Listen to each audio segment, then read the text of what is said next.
and welcome back to Season 2 of the Rec Room Radio Hour podcast. I am, as ever, your humble and contrite host, Michael Lundy, and we are going to sit down with a very good friend of the radio show in this podcast and local music here in the area, Ron Fleeger. Ron has had a remarkable life, making music with some of the best musicians here in the area.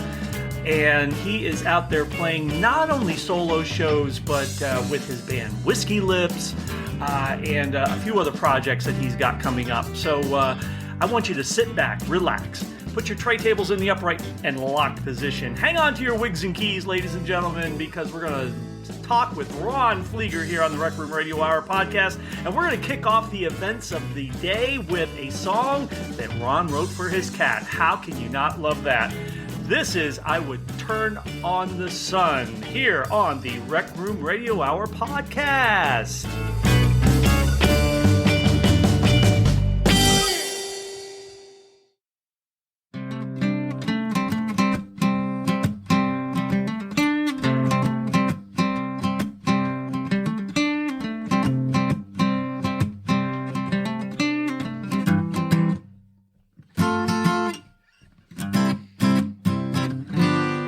Window well came an amorphous man, and from day one he did become my very best friend.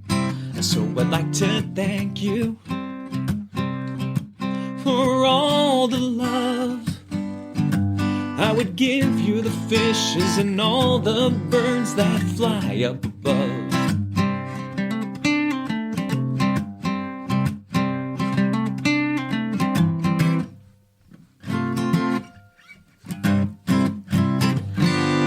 Turn on the sun if I could. I'd make all your dark days good.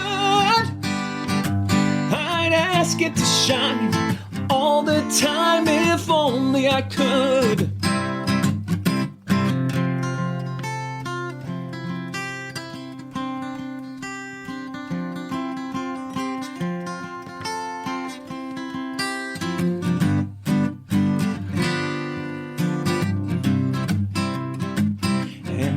This man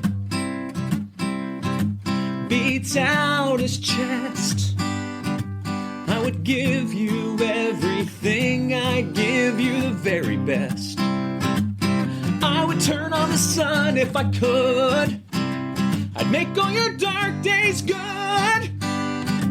I'd ask it to shine all the time if only I could. Every single night and every day you think you're slow, blinking the light away. But if I had it my way, I'd make it okay. I would turn on your favorite channel.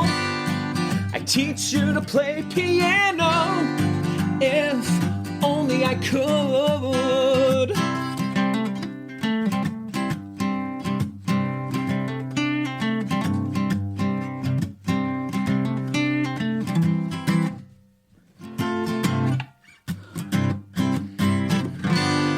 Turn on the sun if I could. I'd make all your dark days good. I'd ask it to shine all the time if only I could. I would improve the world for you. I'd make all your gray skies blue.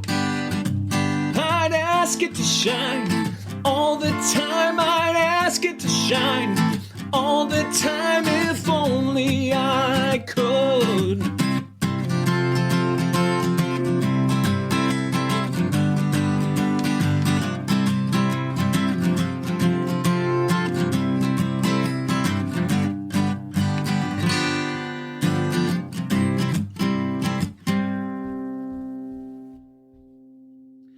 Hey, welcome back. We are so glad to be back. This is the first episode of Season 2. We just took a little break over the summer, but, you know, we're trying to be legitimate. So we're saying Season 2 of the Rec Room Radio Hour podcast. And we asked a good friend of the radio show and also the podcast, but particularly the radio show, to stop by to kick off our second season of the podcast. This guy is a charter member of the Rec Room Radio Hour song catalog, album catalog, because when I started the radio show and I was going through the vast CDs that the station has, a couple of them were from either Ron Fleeger solo or Ron Fleeger and the Strangers. And I said, so I played them. I was like, well, I like this stuff. So I think we played you on the first show, I think. If not the first, the second. And he has turned out to be a really, really good friend of the radio show and of me, but also a really good supporter of the radio show and the Facebook page. I mean, you share a lot of stuff on there. You share a lot of stuff from a lot of bands on the book face, as we call it here. But you've been a really good supporter of the radio show, and that does not go unnoticed from the powers that be. Me, you, yeah, me. So I said, well, who do you want to kick off the second season? I said, this was the board meeting. It's in my head. I said, who do you want? So the president of the radio show says, who do you want to have on as your first guest for the second season? I said, well, hands down, Ron Fleeger. So welcome, Ron Fleeger, to the Rec Room Radio Hour podcast. Thanks for having me. Oh my gosh, it is a pleasure. You have been a wonderful friend of the radio show almost from day one. Mm-hmm. And I'd have to go back and look at my notes from the first show. I think we did play one of your songs. I think the first one had Hidden Agendas. I think that was the first one. That's it. Yeah. Yes. Yeah, because we had the I think you played Audio Box and Hidden Agendas. I think that was like the heavy section.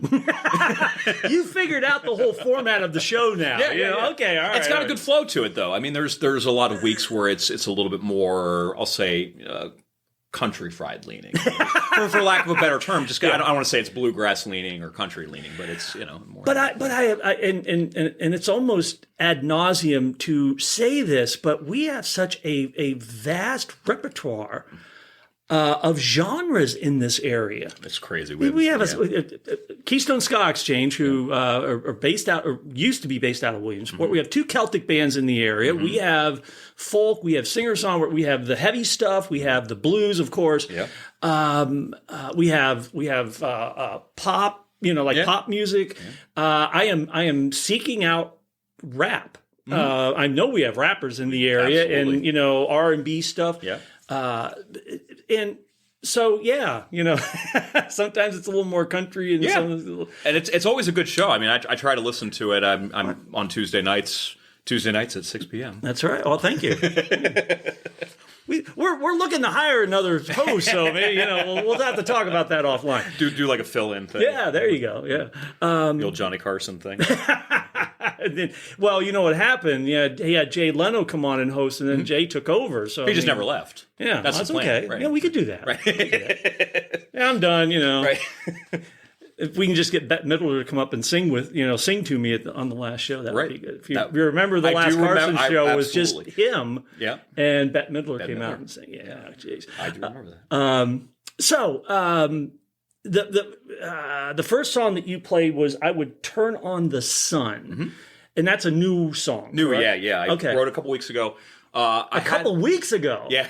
Oh wow, good for you. Thanks. I actually took a not intentional hiatus of creating music, but didn't write for a few years, and then 2020 I started writing again.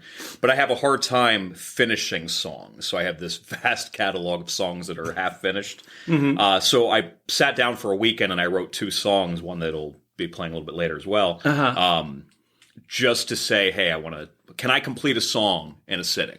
Right. And that was the goal with this, and the song started as an ode to my cat Rorschach, who has been with me for almost 12 years. Now, Rorschach, the prince, or Rorschach from The Watchmen? Both. Okay. So when I met him as a kitten, and I held him up in my hands with a towel, and I said, Rorschach. Because he has those cow spots and very amorphous. His face has a very asymmetrical look to it. So that's where that comes in. And there's a line in the song, "An Amorphous Man." That's what that's from. Oh, and so that was something that I had walked up to him one day, and it was dark out or something, and I put my head down on his head, and I said, "Man, I'd turn on the sun if I could." Yeah. And you have the Dewey Cox moment. I don't know if you've ever seen Walk Hard, the movie. I've seen bits and pieces of it, not the whole thing.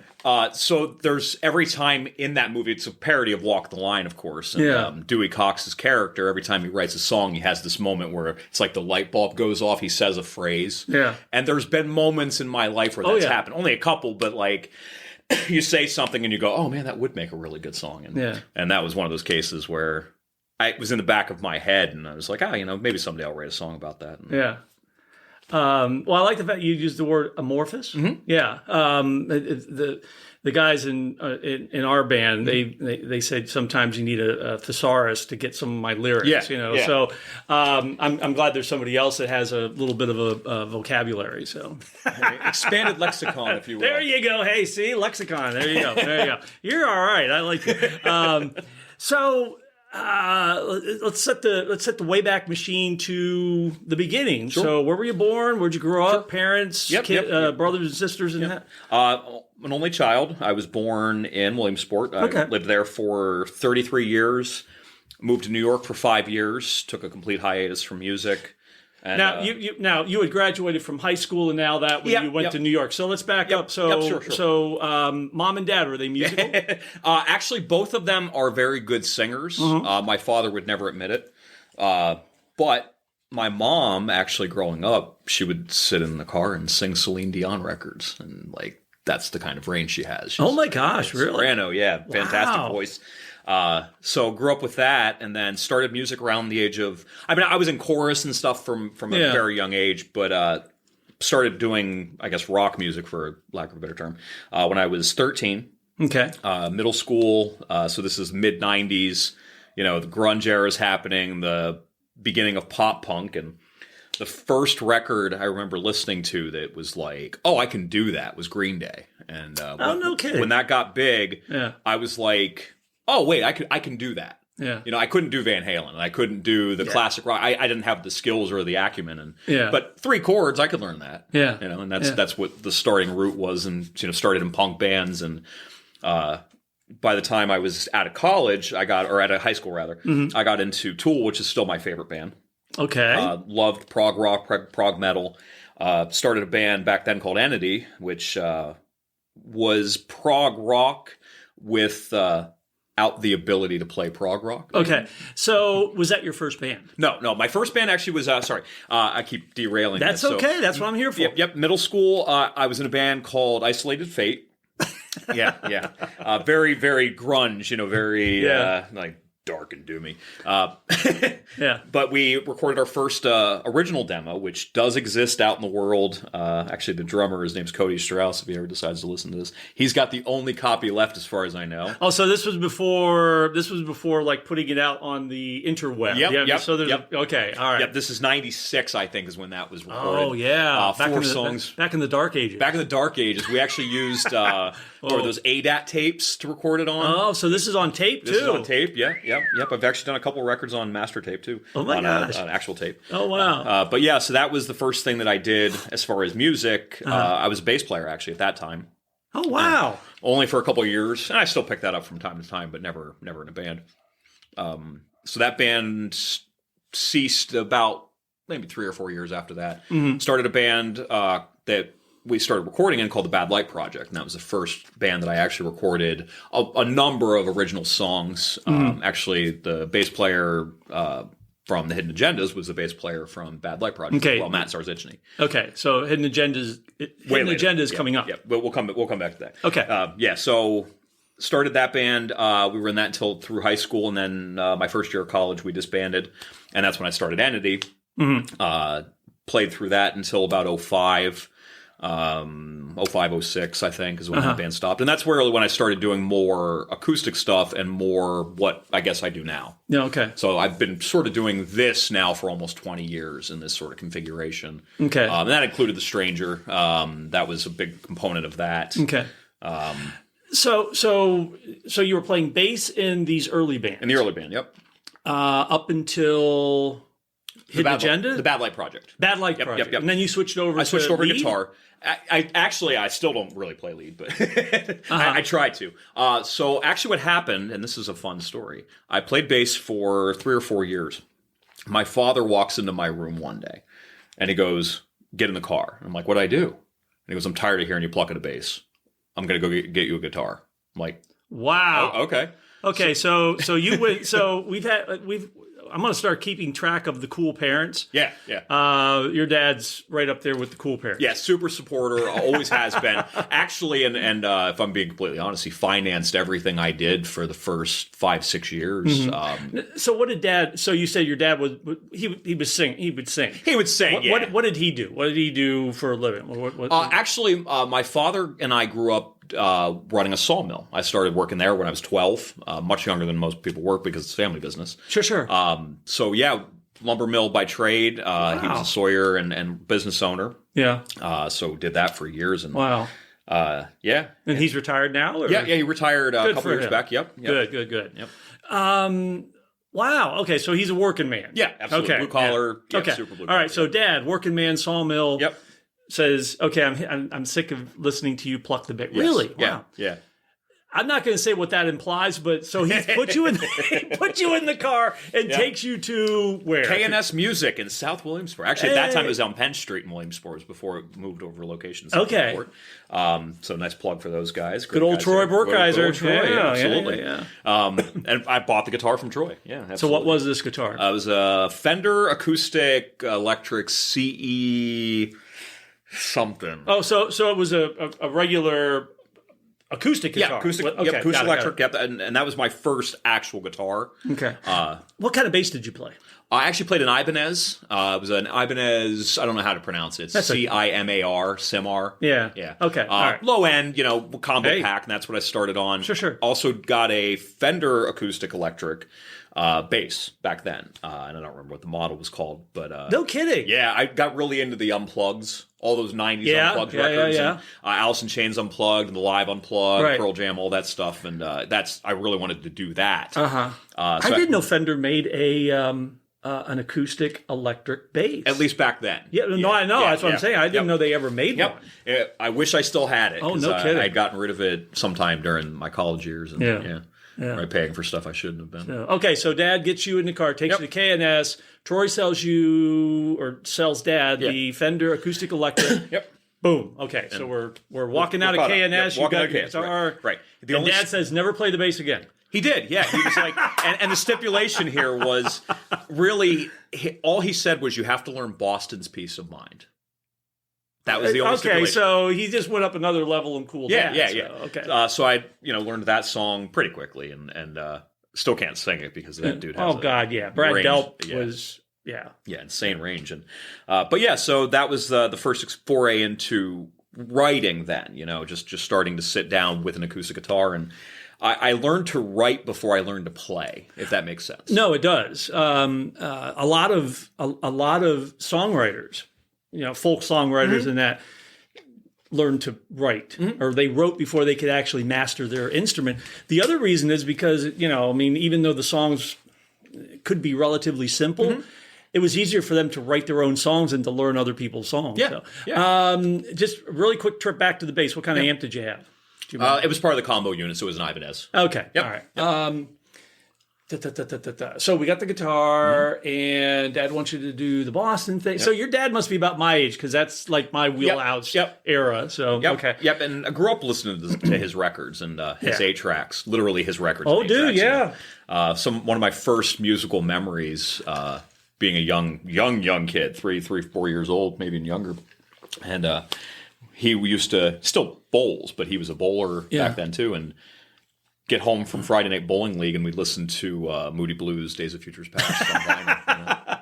That's a perfect post bowling album. It is. And to this day, the poem at the end of Nights in White Satin still terrifies me. Oh yeah. I could never figure that whole thing out. Yeah, it was a bit overwrought. Well, we got to slap some of this cheesy poetry. I think it wasn't John Lodge who wrote it. Did he say it though? Was he the speaker? I can't remember. It's been years since I listened to that out. Anyhow, so we're going down a rabbit hole. Right. Which is easy for me. So you walked out of K&S with the guitar. You started writing. How old? At that time I was 14. Oh wow. Yeah. Okay. All right. Yeah, but that's when I started writing songs actively. Much later, before they started becoming less crappy. But one of the good things though about like writing and learning to write is everything you learn, then you write a song around what you just learned. Sure. So every technique and every new set of chords or progressions or scales or whatever it is, it was like, oh, well, I'll write on this. Right. So it's almost like, 5 years of just demoing writing. And I don't play any of those songs anymore, not because I think that they're terrible or anything. They're just very immature, I guess.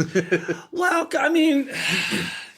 I don't know. I mean, I've never heard the songs, but I mean, McCartney's still playing stuff that he wrote when he was in his 20s. Yeah.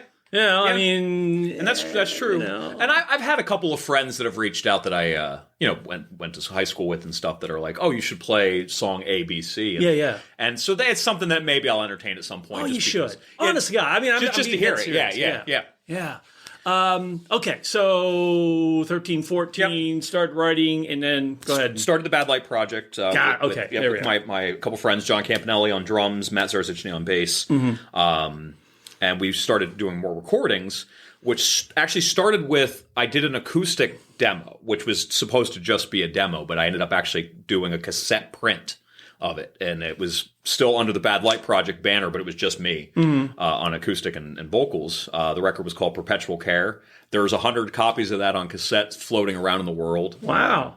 I don't have one. So, okay. So, the vast reach of this podcast, if somebody has a copy of the cassette of this collection, send it to Ron. Bad Light Project, Perpetual Care. There you go. If it's there. So, did you guys actually go into the studio to do this, or did you just... That was at a studio. That was back when R&J Music existed in South Williamsport. Yes, right across from where K&S. Yeah, right where it is now. I remember that. Yep. A little small place. Rick Nordstrom, is that his last name? Don't know. Anyway, Tim Breon, actually, phenomenal musician. Oh, yeah. One of the greats in the area. Like, literally, if you want to use the word legend, it applies to Tim Breon. Absolutely. He actually was behind the boards for all the Bad Light Project records.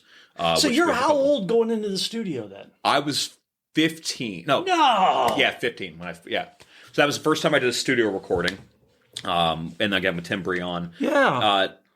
So you're 15. No, okay, I got to write my mind. So you're 15 years old. You just started writing songs, like a year or two before that. And then, so you're in a recording studio with Tim Breon behind the board, recording your songs. Yep. Dude. Yeah. Wow. Yeah, it was awesome. It was a really, really cool experience too. I learned a lot from him in those sessions. Just stuff that you're going to pick up watching somebody that's that good at doing what they do, so that was the first thing I did with them, and then we recorded a couple more.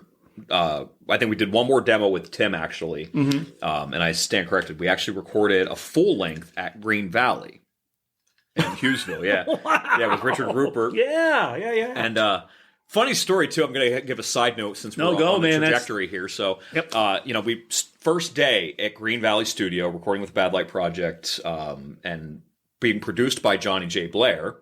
So that actually, like, as a side producer, he reached out. Hold on. So Johnny J. Blair is working with. At 17 years old. Yeah. So I'll go back, and then we'll go back to the original campus. So because actually this stuff's more interesting than I ever think it is. No, it's cool. So at 17 years old, I'm sitting in my bedroom, and I get a phone call. from Johnny Blair. And again, a legendary singer-songwriter in our area who's now in San Francisco, which I think is where he... And he's worked with, and so his claim to fame as far as the Rec Room Radio Hour and the board of directors, is that he worked with Davy Jones of the Monkees when Davy Jones lived in Beavertown. Absolutely, yeah. So, and he played with the Monkees, too. Yeah, oh, yeah. He toured with the Monkees when they did their reunion stuff. Yeah. I saw him do blurbs on TV Land for the Monkees. Oh, no kidding. Bizarre sitting there and seeing Johnny Blair on TV. I'm like, oh, wow, this is I've reached out to him, I started playing his stuff on the show. I'm sorry. Make sure that you remember where the story's going. Yeah, we're good. This is what happens when you have a conversation with a senior citizen. So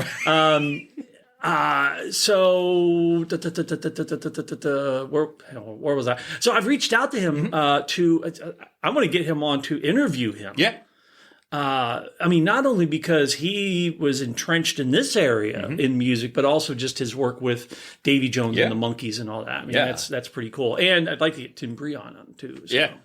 Okay, so get back. So you're at Green Valley. Richard Rupert's plays before that actually. Oh, this is before. Johnny Blair. You get a phone call. Yeah. Okay. So I get a phone call from Johnny Blair, and this is all a true story, and it's such a funny thing. It's so silly, but so Johnny worked at Rock Station Records, which existed in Williamsport for many, many years. And I had put my original cassette at Rock Station.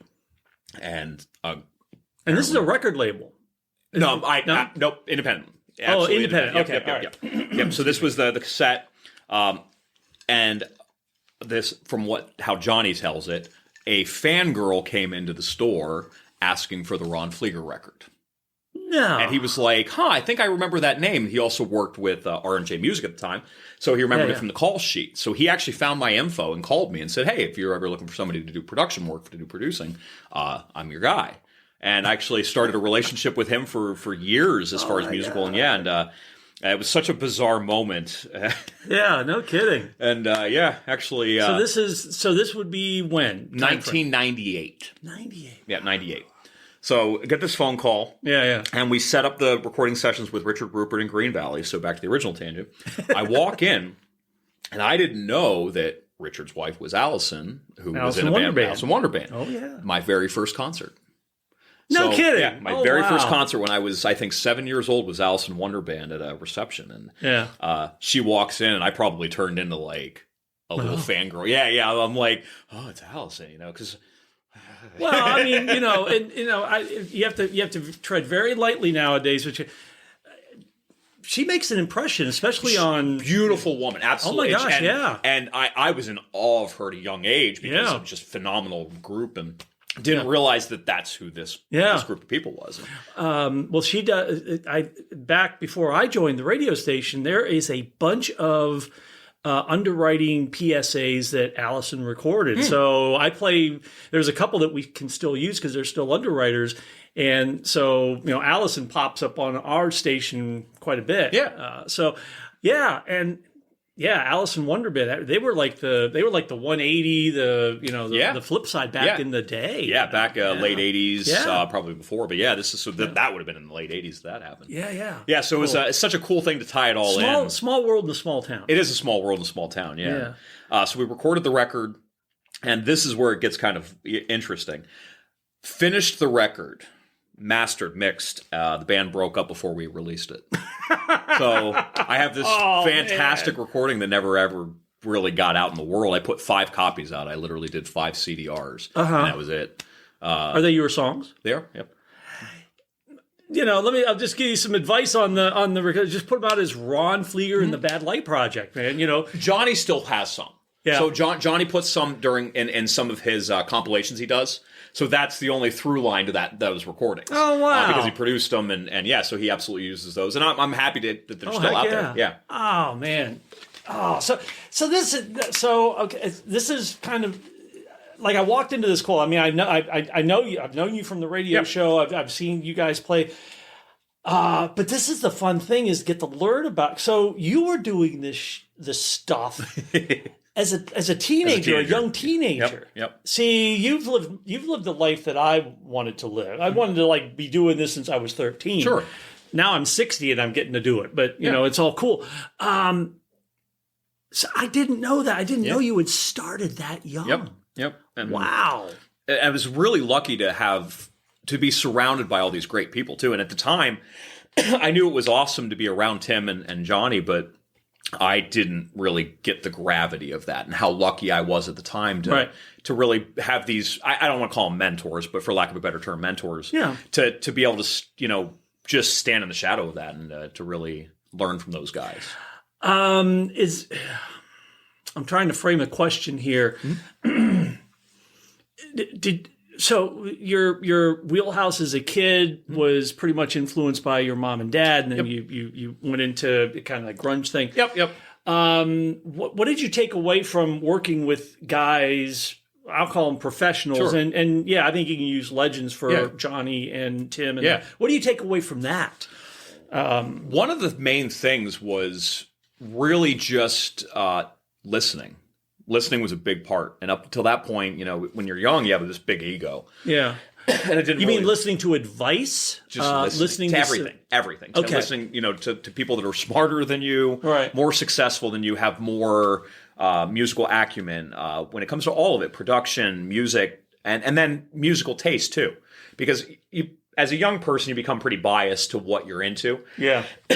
And listening to those guys, Tim plays in jazz bands, and Johnny's got a really wide breadth of musical knowledge. He was the first person to really put King Crimson on my radar, or to really say to me, "Oh, you should listen to the Beatles," which is funny because for years I was like actively against the Beatles, just probably for. Oh, wait a minute, really? Well, see, there are. I have met people that. I don't get it. I mean, but I can see that, And from a non-biased standpoint, I will say that's the greatest rock band of all time because they gave rock a direction. Right. And it's hard to argue that. Even at that time, I didn't argue it. Sure. So what? So, okay, we're going down another rabbit hole. What was it about the Beatles that just kind of turned you off? I think when I was in high school, there was a big classic rock revival. And there was a lot of people getting into the Doors and Led Zeppelin and Pink Floyd and the Beatles. Of those, I grew up loving Pink Floyd, still do. Mm-hmm. But outside of that, I wasn't really into those bands. I got into sort of heavier music pretty quickly. So like Black Sabbath, as far as classic rock, was a big thing for me. Yeah. And early Ozzy records. Mm-hmm. But so with the Beatles, it was almost like it was ubiquitous with everything. Yes. And I just wanted to be counter to that. Yeah. We had a show, maybe we still do. I don't get to listen to the radio on Sundays, but there was a Beatles brunch. And I remember, and that's a nationally syndicated show. Yeah. Whether it's still on, I don't know. Yeah, so and that was something that was a cool thing, especially if you were a fan. But as somebody who's not a fan, I don't want to hear tape recorded 30-second clips that are terrible. But as a fan, I get that that's special. So and when you said most people that said, I'm really not a big fan of the Beatles. It's because, they're part of they're part of the DNA of the culture. Yeah, everything. And you're right. They're pervasive. Yep. And it's hard for us, that didn't go through the whole experience at the time to look back and see how revolutionary they were. Right. So you think, and they've always been there. They're familiar. It's kind of like, yeah, I know, I can get it, and you're not the only person who I've met that have not, have been big fans of the Beatles, and that's pretty much why. Yeah. And then you eventually come to find that there's an irony. You have to actively hate them because if you listen to anything, it's influenced by the Beatles. Yeah. So I have a friend actually recently that was like, "Oh no, here's some songs that you haven't heard." Loved them. And I was like, "Oh, this sounds a lot like a Decemberist tune," which is a band that I really love. Yeah. Or I love Billy Joel. Yeah. Billy Joel aped everything he learned from either Elton John, Gordon Lightfoot, or the Beatles. Right. So you have to kind of step back and say, all right, well, why don't I like this? So I eventually did come around to it. And I love the Beatles now. I love, especially George Harrison. I love the George Harrison records. Really just gripped me. It's funny because I was a huge Beatle fan when I was in high school, and McCartney was the guy. Sure. I said if I could be anybody, it would have been Paul McCartney. Sure. But as I get older, I appreciate George Harrison. But he was more true to like his views. Yeah, absolutely. It seemed like. than the other three. Yep. And I think the big reason when I were talking about the Beatles, I think big reason the Beatles broke up. Because they kind of outgrew each other, but also Harrison was just like chomping at the bit to do his own. And all things shall pass. Like, you listen to that record, and you know right there what happened. Like, you can get an answer without no history, no context. Right. You listen to that record, and you go, "Oh, yeah, that's that." They were literally stifling him. And how could you not be stifled? You're in the shadow of Lennon and McCartney. Yeah, but I mean, who knows? You know, it's only 4 guys that were in that room. Yeah, right. So why would you have turned down a song like "Isn't It a Pity" or Yeah. "All Things Must Pass" or why would you like not? Because on the Peter Jackson Get Back documentary, he's working on, and I think they actually recorded a rough track of "All Things Must Pass." Sure, I think. I don't know. Yeah. So anyhow, okay. So there's the Beatles. So we'll go back to Johnny J. Blair. What you learned and took away from your time working with Johnny and Tim. So one of the main things working with, especially Johnny, was learning how to layer things in a studio. Mm-hmm. He would just hear something and he'd be like, "Oh, you need to do this riff and like this counter melody or whatever you want to call it." And I'd be like trying to wrap my head around in my 17-year-old brain, trying to wrap my head around some music theory that I didn't have. And he would be like, "Oh, well, I'll show you." And he'd just like pull the guitar out and show me. Yeah. Oh, all right. Wow. I learned a lot of vocal harmonies and like how to do a lot of that stuff. And more than anything, just to record records and learn so many valuable lessons from those guys. Wow. Gosh, that's great. Yeah. I mean, no wonder your stuff is so good and so well put together. It really is. I mean, Thank you. And because you learned from a couple of the best guys. Some of the best guys. Yeah. Okay, so Bad Light Project breaks up. You just recorded the CD. Didn't put it out really. So I was in college at the time. Wasn't really sure if I was even going to continue to do music. And where'd you go to college? Penn College, actually. Okay. I have a broadcast communications degree. All right, so you got the gig as the. I was going to say you've got a good broadcaster's voice. Thank you. You probably have a better broadcaster's voice than I do. But I don't know about that, cool. So that's where it started. Yeah, it was actually. I won't go too far into it, but I WXPI Williamsport. It was a not WXPI. That's what. Yeah, the community that's what we are. I was going to say WPTC. Sorry. So back in the day, Penn College Radio. Yeah. So I was a music director for that for a couple years. No. Yeah. Loved it. Obviously, it's ingrained in the DNA at this point, but loved that whole time, and I wasn't sure what I was going to do with my life. I mean, at 19, 20 years old, who does? Right. And then when I was 19, I sat down and I started writing again for the first time in about a year and a half. And I wrote something like, I don't remember how many, it was somewhere between 18 and 20 songs in like a 2-week period. So it was something was trying to come out, and so I recorded some demos at the radio station, again, on ADAT tape. And kind of just floated those around for a little bit and eventually would land on starting a band called Entity, which was around for about 5 or 6 years. Oh, wow. Played a lot and got a little bit of attention paid to it, but really kind of fizzled because what I learned from Tim and Johnny didn't apply to trying to learn how to run a business. So very quickly, I was in over my head. We bought a camper to try to tour in and never toured. It's just like a lot of that kind of thing where you're young and you think like, if I do this, then this will surely appear. That kind of thing. It just doesn't work. You're driving ahead of your headlights. Exactly. So, of course, and at 21 years old, thinking that you're smarter than everybody, like, why doesn't everybody buy a camper to tour? There's a reason, many reasons. When you don't have a tour set up. Exactly. But you know what? I mean, you're young. You've got you're 6 feet tall and bulletproof, and right. Yeah. So all that applied to that, and that band was basically, in hindsight, that was like everything was a learning experience. Yeah. What works, what doesn't work. We got enough attention paid to us initially because we actually got some radio airplay that I wanted to record a full length. So next step in the process, we go to Saturation Acres with the guys from the Badleys. Okay. Recorded with, I'm trying to remember the guy's names, Paul Smith. Yeah. And then, he's 8 days a week down in Northumberland. Absolutely. Yeah. And then, so you've recorded with Paul Smith. So you've hit the trifecta. Well, have you ever recorded with Kimbo? I have not recorded with Kimbo. Okay, so you haven't hit I haven't hit that. the it's not the trifecta. So what's the quadfecta? The quadfecta. You haven't hit the quadfecta. Right, okay, but right. you've worked with Paul Smith. Go I've ahead. worked with Paul. Yep. And Brett Alexander. Yeah. They actually sat in on the first session. From what I was told initially, they would split the sessions. And my grand idea, again at 21 years old, was we're going to record a full length, mixed, mastered in a day. The Beatles did it with "Please Please Me," man, and they're way better than I am.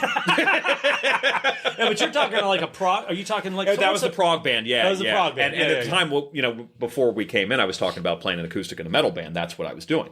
So I was recording an acoustic guitar through a Dan Electro Fab Tone pedal. Yeah. And then the amp was a Sun Solaris, an old tube amp. Yeah, great tone. Like that of anything that I took away from that recording session was just phenomenal tone on that. Was that your amp or was that part? That was my amp. Yep, that was your amp. Was my so amp you had, good gosh, man, yeah. It's vintage. So yeah, you still have it? No, I died years ago. And okay. It's just impossible to bring something like that back. Yeah. I mean, the right person could probably do it, but so we record this full length. And I don't want to call it a train wreck because it's not completely accurate, but there's a reason people don't do that for the most part, especially in modern so you actually technology. did go ahead and record the whole thing in a day. Mixed and mastered. Yeah, that's not a joke. Yeah. Oh, wow. 14-hour session. We did 10 songs. And it's a mixed bag, there's just stuff that you never mix the same day. You just don't. Right. And you don't master, you don't have the same people master the mix. And these are just lessons you learn. Again, this band was a learning experience. Yeah. So we put the record out and it tanked. Yeah. It did all right. I mean, we probably put out 1,000 copies and sold quite a few, but it never got any traction outside of Williamsport, really. Yeah. And then we tried to do another record. We did do another record, an EP. Took a year on that. Okay. And the band was already sort of winding down at that point when we finally put that out. Yeah. Started to try to do another record, and it was just again putting the cart before the horse. Nothing really was coalescing. Yeah. So the band eventually just kind of fizzled out. The very last show we ever did was in Jersey Shore, and I get to the show, and my drummer, his name is Joe Corey, he's out of York, PA, and has a band called Carving Out Fiction, or at least he did. Okay. I'll get you a copy of that because you'll love that. Okay. He's a phenomenal band. But anyway, so he comes to me and he goes, "Hey, I've told everybody this is our last show." Like, okay. Wow. Yeah. So we literally didn't have a conversation around it. It was just like, okay, well, I guess that's how this goes. So the band broke up. At the time, I was playing with the bass player of that band, a gentleman named Keith Cavanaugh. Him and I were jamming out some stuff on acoustic, and it was stuff that I still play. This is kind of the beginning of where I feel like what I do now existed. So about 05, 06, I wrote a song called The Fisherman's Fantasy, which I'll play a little bit later. And that was the first song that sort of made sense towards what we were going to do later. And then be able to play covers in bars and try to mix in originals. Yeah. The originals have to fit into the set. And that was the first song I think I wrote that fit into the cover set. Okay. And started a group with him, and I actually was trying to do a solo record. Started working with a label. Did not work. Yeah. So start recording with a label. The label died before we ever even got through more than 4 or 5 sessions. They had a good business idea. And the reason I wanted to work with these guys, the label was called Dead Giant Industries, and it was local guys. So the reason I wanted to work with them is nobody was coming at us and saying, we want to make you $1 million or anything like that. It was very realistic. It was, we'll split the costs, we'll split the profits. We want to do like an 8-day tour on the East Coast. Did you throw the camper in? The camper didn't exist anymore. Okay, all right. See if you ever got your camper. No, I actually only ever used it 3 times the entire time I had it. It's really depressing. And I loaned it out for a year and a half and had to fight to get it back. Oh man, and that's a whole other side of the story. All right, so you're picked up by. Yep. So we started working with this label. The first session was a nightmare, and we knew very quickly that it wasn't going to work out very well. But I was, pretty confident, still younger and a little bit more naive. Yeah. But Keith, my drummer at the time, who also would go on and play in The Stranger, he says to me outside, he goes, "If you weren't my good friend, I wouldn't be doing this right now." That's how bad the sessions were. Oh my god! Yeah. So the label died before we ever finished anything, and Keith moved to Georgia for a little bit, which is where he lives now again. came back to Pennsylvania, gives me a call randomly at one day, and he goes, "Hey, do you want to jam again?" And I'm like, "Yeah, sure." And that started The Stranger. So we started the band through that, and decided very quickly, like, hey, this is what we're going to do. We're going to focus on an hour radius around Williamsport only, because that's what you can do in business, right? As opposed to saying, oh, well, let's get these far-flung ideas and stuff like that. And yeah. So we started doing that. Really played a ton in that band. That band, I think we did something like 210 shows in 2.5 years or something like that. And this is Stranger. The Stranger, yep. And in the middle of that, we recorded a record called Lucky Sevens. Yeah. And that was with Xavier Francis, who's a phenomenal musician by his own right, great recorder. So that record, I had a better idea of how to go into this, and I knew how to budget. And so went into this saying, this is the budget, this is what we're looking to do. We're going to do 500 copies because that's what we think we can sell. And we did. And that was a much more successful So you're one of the few people actually have a CD out that actually sold them. I sold the full print. The full kidding. print. Yep. It does not exist anymore as far as... So yeah, it was very... Oh, no, I've got a copy at the station. You do? Yeah. There's this copy at the station. Yeah. So. And I'm sure I might have something laying around. I actually have a cousin who I joke is my archivist. If I need something, I call him and I go, hey, do you have this random demo? And he's like, yeah. For whatever reason, he's accumulated it all. So cool. He has it. So I don't ever have to worry about it unless something happens to him. So this is what time frame? This was 2009 that we did the record. The all Lucky Sevens record came out September of 2009. Okay. So we... And it still holds up. I mean, we're you're thinking now. I mean, that's about 15 years. 15 years, yeah.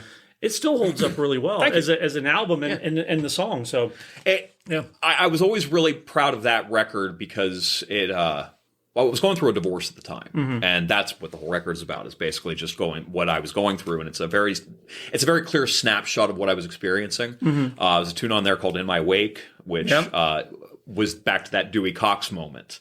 I was driving with my cousin, who's the archivist. Jonathan's his name. And he goes, oh, man, I bet you're listening to a lot of sad songs right now. And I said, Jonathan, every song's a sad song when you've got a broken heart. And it was like, are you kidding me right now, And I had that Dewey Cox moment, and my idea was to write a country song. I didn't write a country song. It turned out to be like an Irish drinking tune. But anyway. It's close to country. Close to country. So... So we're kind of coming up to the present day. So what happened to The Stranger? What happened to The Stranger, we had a lot of internal issues. Not a lot of internal issues. We decided to live together. Okay. Which can be fine, but it turns into something where the band meetings end up, you're... So you're like in the same house? Yeah. We lived in the same house, and the band actually paid for it. We were professional musicians. So you were the Monkees. We were the Monkees. Yeah. Yeah. See, that was my dream when I was 9 years old, sitting there. It's like that would be so cool to be in a band and live together. Yeah. So it's not as good as it's not as good as it sounds. Okay. There's aspects of it, and there was other things that I won't get into. Of course, everybody has personal issues, and of course, ego gets the better of you. And we've since reconciled, of course, but like at the time, it was very much like, hey, let's have a band meeting, and we sit down talking about whatever shows are coming up and bookings, and then also you got to do the dishes more, and it's that's the kind of things that kind of get in your way. Got it. And I was in a pretty weird place at the time, again going through my divorce at the time, and just a lot of things happened that I won't get into on the air, but ended up really Keith left. And when Keith left, I never felt like we were able to coalesce with something else. Yeah. We tried to bring in another drummer who was a phenomenal drummer. His name's Mike Hudson, just for the record. A great drummer. Yeah. And he's an amazing performer, amazing drummer. And it's not that I didn't think that he was a great performer. He was actually had better chops than any of us. But Keith and I had a chemistry because we've been playing together for so many years at that point. Yeah. And I felt like that was what The Stranger was our dynamic. Yeah. So when I never really got back to that, never really even had a conversation about the band breaking up. He left. I see a pattern. Yeah, exactly. So the band broke up with just kind of a fizzle. It was never really a spoken thing. I decided to do a couple solo shows. I needed a break. I needed a break from all of it for a couple months. And I took, at the time, the longest break I had taken in 5 years, which was 2 months, which sounds like nothing at this point now. Yeah. Especially after I did a 5-year stint without it. But so the band stopped playing. I started doing a couple solo shows, and then the other members of The Stranger at the time, Lena Yeagle, and Ian Fink, they started to play in a band called 10 Cent Days. So like I had lost my band. Yeah. And like, oh, well, I guess The Stranger's done. Yeah, yeah. So I just continued to perform solo for a few years with the intention of creating a solo album, which I've still never done. Mm-hmm. I had a bunch of songs that I'd written that varied in quality, I'm sure. So had tried to set up something where I was going to record a solo record that never came to fruition. Okay. I just couldn't get the musicians together or couldn't find the right people and just didn't happen. All right. So this brings us to 2013. Okay. I had another very strange weekend where I sat down and I wrote 5 songs in a weekend. And I don't do that often. It's not like I'm not one of that's probably my phone. I don't do that often. It's not something that's like part of the I'm not that talented of a guy. Like I'm not the guy that's just constantly writing. So wrote 5 songs in a weekend and I was really excited about them. I did a show the end of that week. So it's one of the rare times where I got to play 5 brand new songs at a show. Oh, wow, yeah. A buddy of mine at the time, Matt Zarzichny, who back to playing in the Bad Light Project, his father had been diagnosed with pancreatic cancer, which he unfortunately did tragically pass from a couple weeks ago because he was diagnosed with it later. Mm-hmm. So he comes to Williamsport and goes to the show. And we hadn't seen each other in years. Oh, wow. And he was like, oh, man, I really like whatever song this was or this song. Yeah. And he recorded them. And then recorded bass lines over it and sent them to me. And I'm like, did we just start a band? Yeah. And that's literally where the Hidden Agenda started. It was like, he just recorded bass and was like, hey, we're in a band. Oh, cool. Good for you. Yeah, so that's how that started. And he played with you in Bad Light. In the Bad Light Project as well, yeah. Yep. So we started the Hidden Agendas at that time. So it's 2014? 2013 was when that started. Yep. Okay. Actually, the drummer, Scott Gibbs, who's my brother-in-law now, we were doing karaoke at Smokey Joe's, which no longer exists. Uh-huh. And I don't do karaoke. I'm terrified of karaoke. It's such a funny thing, but we can delve into that at a different time. But so it's one of the only times I've ever gotten drunk and doing karaoke, and I think I sang Somebody to Love. And Scott comes up to me afterwards, and he goes, man, if you ever need a drummer. I'm like, I need a drummer right now. And he goes, okay. So that's how he droned the band, and then his sister, my wife, Sarah, he was like, hey, my sister plays keyboard. Fantastic. So that's how that band started. We tried to find... So your future wife was in the band, My future wife was in the band, yep. Yeah. Crazy stuff. Yeah, cool. Yeah, so that band started, and initially we kind of talked about continuing The Stranger, like bringing back that name, and I don't think Matt wanted that. I think he wanted to have his own identity and didn't want to. So we really went back and forth with names for a while. I remember having a conversation. I was like texting back when it was flip phones. I was texting on the road, which you should don't ever do that. Yeah. Texting on the road because you don't have to look at it when you memorize the keys. Back in the day, and so we're texting back and forth these different names, and it was Scott, me, and Matt. Some of them were funny. Some of them I thought were pretty decent. Mm-hmm. And then Matt had this idea. Him and I's favorite band was Tool. He pulled a line from their song Anima, which is I won't use the curse, but Smiley Glad Hands and the Hidden Agendas. And he was like, let's name it that. And I was like, I'm not going to be Smiley Glad Hands. Yeah. This is not going to be a Hootie situation. Yeah, no. So what about the Hidden Agendas? Why don't we go with that? And that stuck. And that I always say this was Matt's band because it was. Mm-hmm. He ran all the artwork. A lot of the stuff we did was because he did it. Yeah. And I was really... He got super motivated and just did a lot of the stuff that we did. Did you enjoy? I mean, did you appreciate that? I do, yeah. And at the time, that's where I was. I was happy to have somebody else kind of take the reins. Yeah. And he booked us everywhere. Everywhere that we played. We played a lot in Philadelphia, Gettysburg. Oh wow! Just tried to get all over the place. And these are original shows. So there's no money in those, which is perfectly fine. But it got to the point where it just got to be too much for me. And again, we had personal internal issues, which I will not talk about. Sure. That's a whole other thing. But but we were able to record 3 records. One was a demo. One was called Ragtime Gangsters, which is actually still available on Apple Music and iTunes, as is the Lucky Sevens record. Yeah.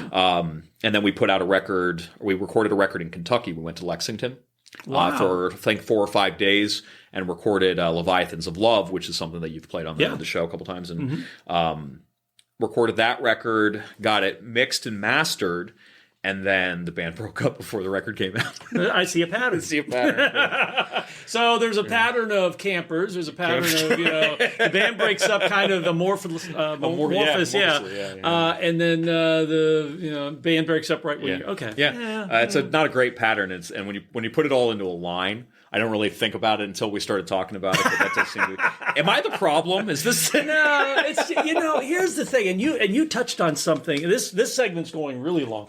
You touched on something that I have said to a number of people about our band. I said the three of us get together. I mean, we get along. We are friends. We hang out on the weekends, and so I said I would rather have somebody who fits. Personality wise, interest wise, maybe not even music, because our bass player is like way into death metal kind of stuff. I would rather have that than chops. Yeah, because personality is everything, and that's how you gel and you coalesce, and that's a big portion of it. Yeah. But then, unfortunately, life gets in the way, and that's one of the big problems with being an independent musician, and it's tough because if you don't have an inflow of income coming from that, a lot of times decisions have to be made. And then that's what happened was I ended up taking a job that took me away. Yeah. And I moved to New York and didn't do music for 5 years. Okay. And that went on a full hiatus. I had no desire to play again. I didn't write. I just figured I was done. Yeah. And then that brings us to 2020, which pandemic happens, and I was living in Buffalo, New York at the time.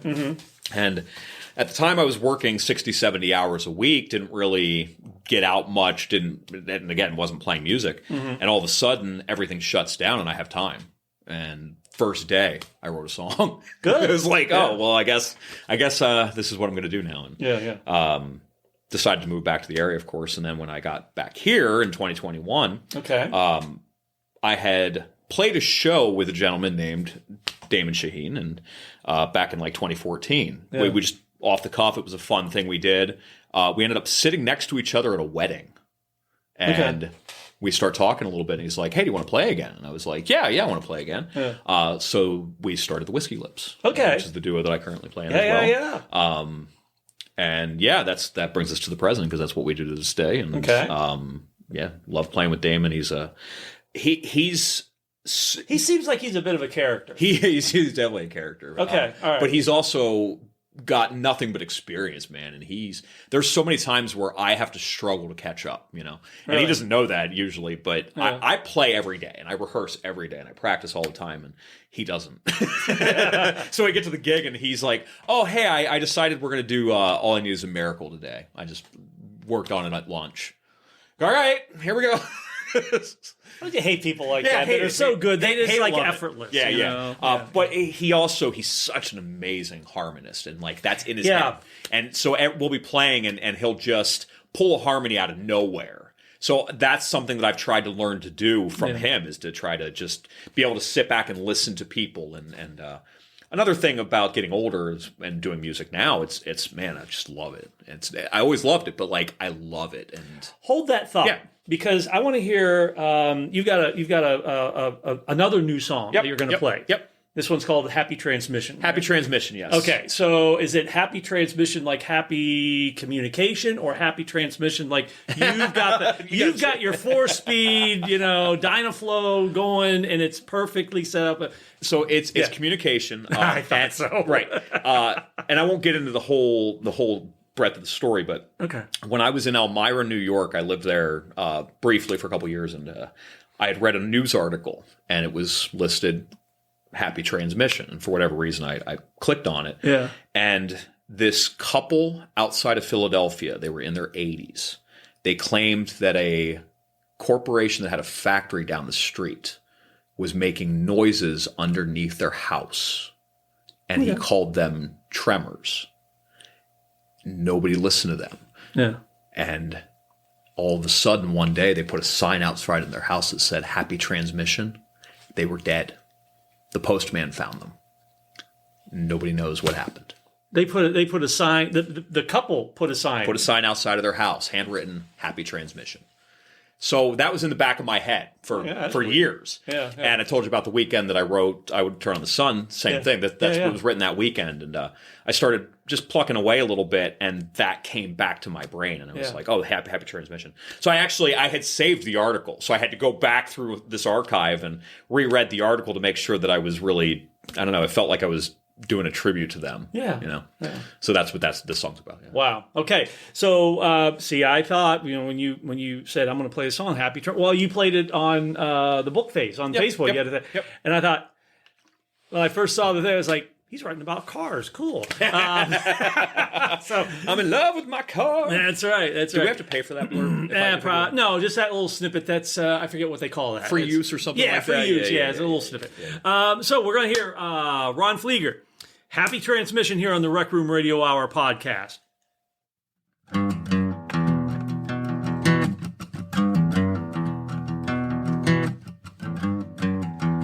factory sounds below, bellows, the gallows.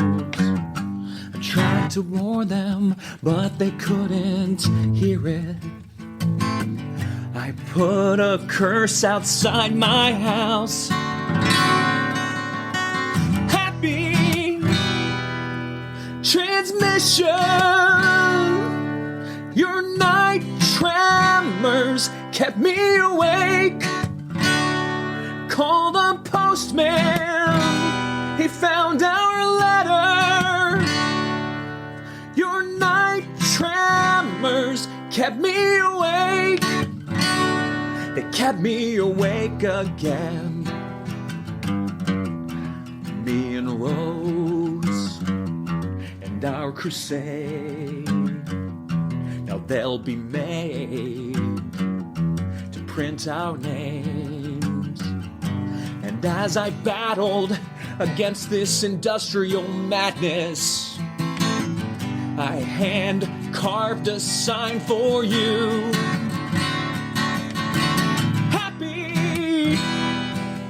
Transmission, your night tremors kept me awake. Call the postman, he found our letter. Your night tremors kept me awake. Now I paid my fines, yes, I'm happy to abide, but I won't be brushed aside.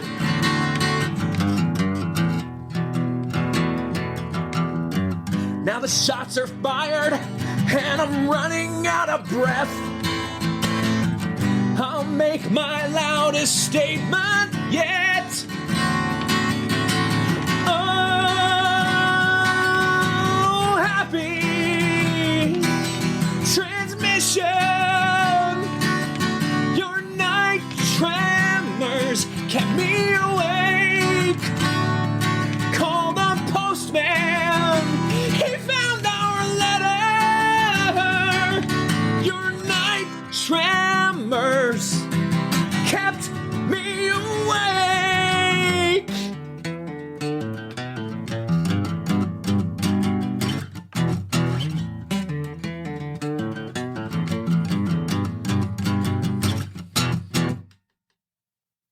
Happy transmission. So did you ever get did you ever get a follow up on the story that inspired that song? That were they broadcasting stuff under the house? I mean, I haven't found it. Okay. There might be a follow up to there. I think it was the DuPont factory. But yeah, no, I have no information outside of that. Oh my gosh. I just know that they literally both died at the same time, and they were found by the postman, and that was it's such a weird thing, and whether they were suffering from dementia or whether there was something actually going on, we'll never know. Right. Wow. But it was a pretty bold statement to put that sign outside of the house. Happy transmission. Happy transmission, yeah. It was super. It's just one of those moments you see something, you're like, that's something. That's something I should probably keep in the back of my head. So there's one follow-up question I want to ask from part one. Sure. So when you worked with the Tim Brions, the Johnny Blairs, the Paul Smiths, and all that, and you were young, were you like intimidated? Always. Okay. All right. Yeah, absolutely. Yeah. Especially not as much with Tim, because Tim is such a mild-mannered guy. He always makes everybody feel comfortable. He's just one of those guys when you're in a room with, he's just a very, very soft-spoken guy.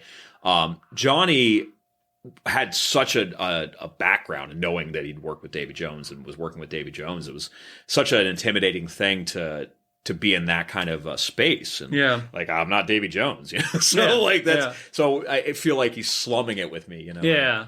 And no, and that wasn't like, I could see that. I mean, I would feel that. Yeah, way. yeah.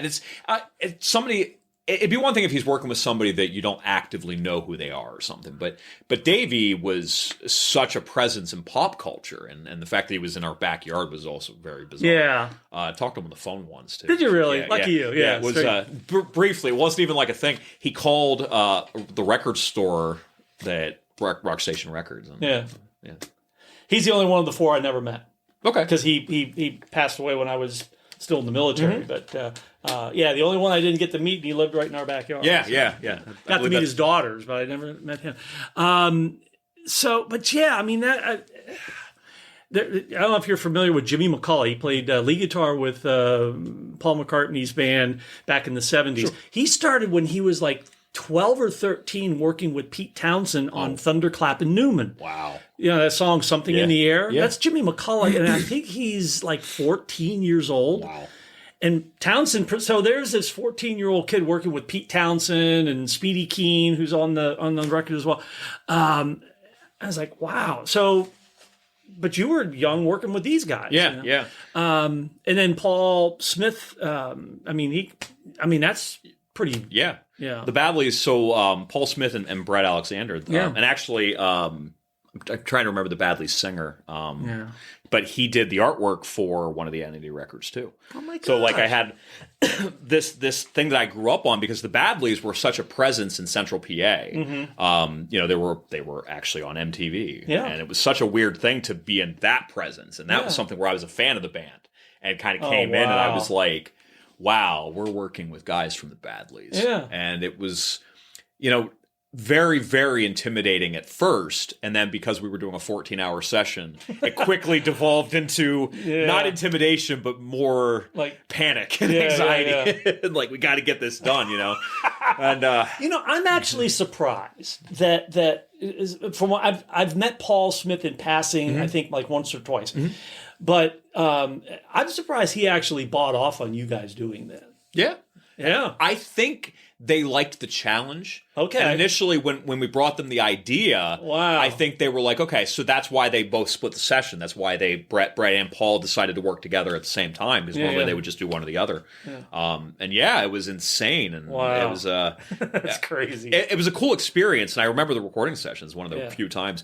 But to give you an idea of how difficult that is to pull off, we had a song where the snare drum had to go from a tom to a snare, and you had to turn on the snare. So we actually had one of our friends, Brian Belsterling, and so put the throws up onto the exactly. Okay, got it. He had to sit there with his finger on the switch, until the moment, and switched it while we're recording it, so there was no overdubs, and it was oh my god, and that's the kind of thing we had to sort of. So you recorded essentially a prog record. Yeah. You recorded it live? Yep. Damn. Yeah. I salute you, sir. and this is how many? What size band? Three piece. 3-piece. Yeah. The original bass player for the band, Travis Whitmer, he's actually out in Eugene, Oregon now. Okay. And he still plays in a lot of bands. Really great musician as well. He got behind the boards too later on, after we were in Entity. And so it was a very interesting experience, and again, you learn very quickly why you don't do these things. But to say that you've done it once, I think that's the thing, is to be able to say this, to have that experience is worth it. But I remember Brett saying at one point, like, "Oh man, it's really a shame that you guys aren't going to do overdubs, because I've got a lot of cool ideas." And I wish I would have had the foresight to be like, whatever you're thinking, we'll do a second session, a third session, whatever it is. But I mean, I'm 60 years old, and we just recorded down with Luke Schellenberger down in Selinsgrove. Mm-hmm. And, I mean, I'm doing at 60 what you were doing at 14. Mm-hmm. I'm now recording and writing songs and stuff. Sure. And what do you think? And he says, well, he said, it's not. I said, no, what do you think, man? Because, I'd like, you learn that you want some other ears listening. Yeah.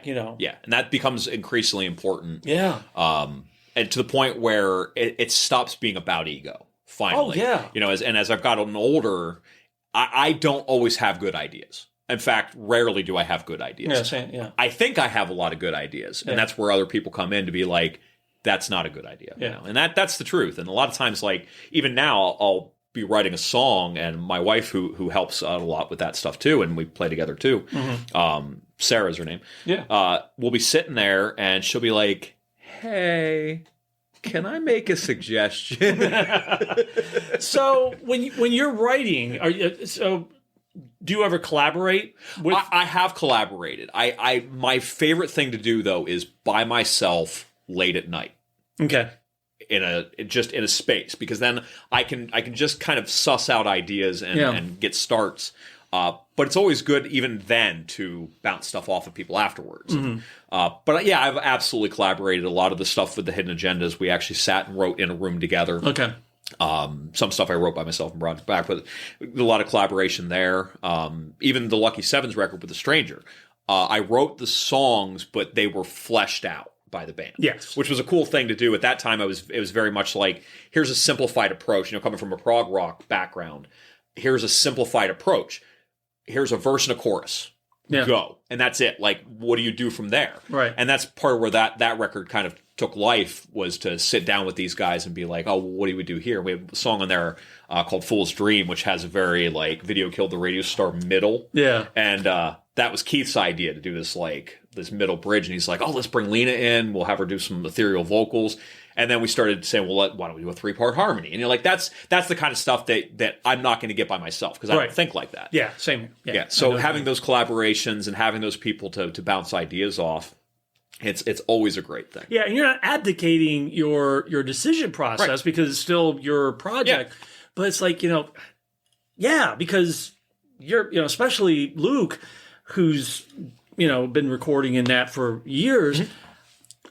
What do you think? Mm-hmm. And all of his idea, even stuff that he came up with after, we left the studio, it's like, dude, I would never have thought to do that. Right. Right. Yeah. And that's having passive eyes is what I always say. But having somebody that isn't looking at things the same way that you are. Yeah. And they don't have an opinion, or they don't have a biased opinion, I should say. Yeah, they're not attached to it. Like, these are my babies, these are my songs, Yeah. And somebody steps in and goes, yeah, but. Well, and as a songwriter, I've had that where either we, the band members will, it's like, we can do a middle 8-part here, or we really need something in the middle of the song, and you can say, well, it's my song. No, and I would say most of the time it works. Mm-hmm. I've even had one occasion when we were playing with our band. The 1.5 version, as I call it, I had a song that I just, it's like, oh, this is my, and we played it a couple times, and the bass player said, this is really not a very good song. Not our current bass player. This was Jeff Schneider down in Lewisburg. And this was his last day. No, absolutely not. He said, I'm just not, it didn't really say it wasn't good. He said, I'm just not getting into this song. Sure. He said, I think you could probably do better. Mm-hmm. And so I went back and I was like, he's right. Mm-hmm. So I took pieces of that song and wrote another song based around it. Sure, yeah. But I think that I think some people can do that better than others. Mm-hmm. And then, as you had alluded to, and I think that you learn. Yeah. Yeah. And here's the thing. I'm not Prince. Yeah. But nobody's Prince. Prince is Prince. That was it. There's nobody else like that. Right. So if you're not Prince, you should probably be taking advice from people. Exactly. Like that's just the way it goes, Well, as I said, and from my perspective, I haven't done this. Right. I've only been, doing music like seriously for 10 years and only been writing for a couple of years and only been recording for a year. Dude, no, please give me information, give me advice, so you're doing the Whiskey Lips now, which is your duo. Anything else? Any like other projects that you've got going on now? So currently the Whiskey Lips is primarily a cover project. We don't do any originals. And part of that comes to the format, which is we don't rehearse. We just come together at the shows. And so you can't really work on any kind of rehearsal with that. So we've talked about writing originals, and at some point maybe we'll sit down and do that. And but outside of that, I've been doing more solo shows with the intention of maybe starting a project in that vein. My wife sings harmonies and does keyboard parts. She also plays saxophone. Oh my gosh! Trying to find some other musicians to play with as well, and I don't know what to do outside of just continuing to play what I play. So I don't really have a thought process. Maybe put out a single or something. I don't know where I'm at with that. But you're still writing. Still writing, absolutely. Yeah, that's my favorite thing to do early in life is to write songs. And so you started writing when you got the Fender guitar from K&S. Yep. Who's your kind of your wheelhouse touchstone songwriter? Sure. So the first artist that connected to me, and still one of my favorites, is Billy Joel. Okay. I love his, and I think you pointed out on Saying Goodbye, which is coming up here in a little bit, that's very Billy Joel-ish. And, which I appreciated. But that's right. I did. I said it was on the radio show. Oh, good. Okay. See, proof that I you listened. won. You won. See, no, seriously. Good. I'm glad I made that connection. Okay. And that's absolutely accurate. It was the first person that I really connected to as a musician, and still love his records. Love his music. And one of the things I really love about early him, Billy Joel or later Billy Joel? Early to mid. So are we talking The Stranger? Are we talking Glass Houses? Are we talking... Let's say nothing really totally after the greatest hits.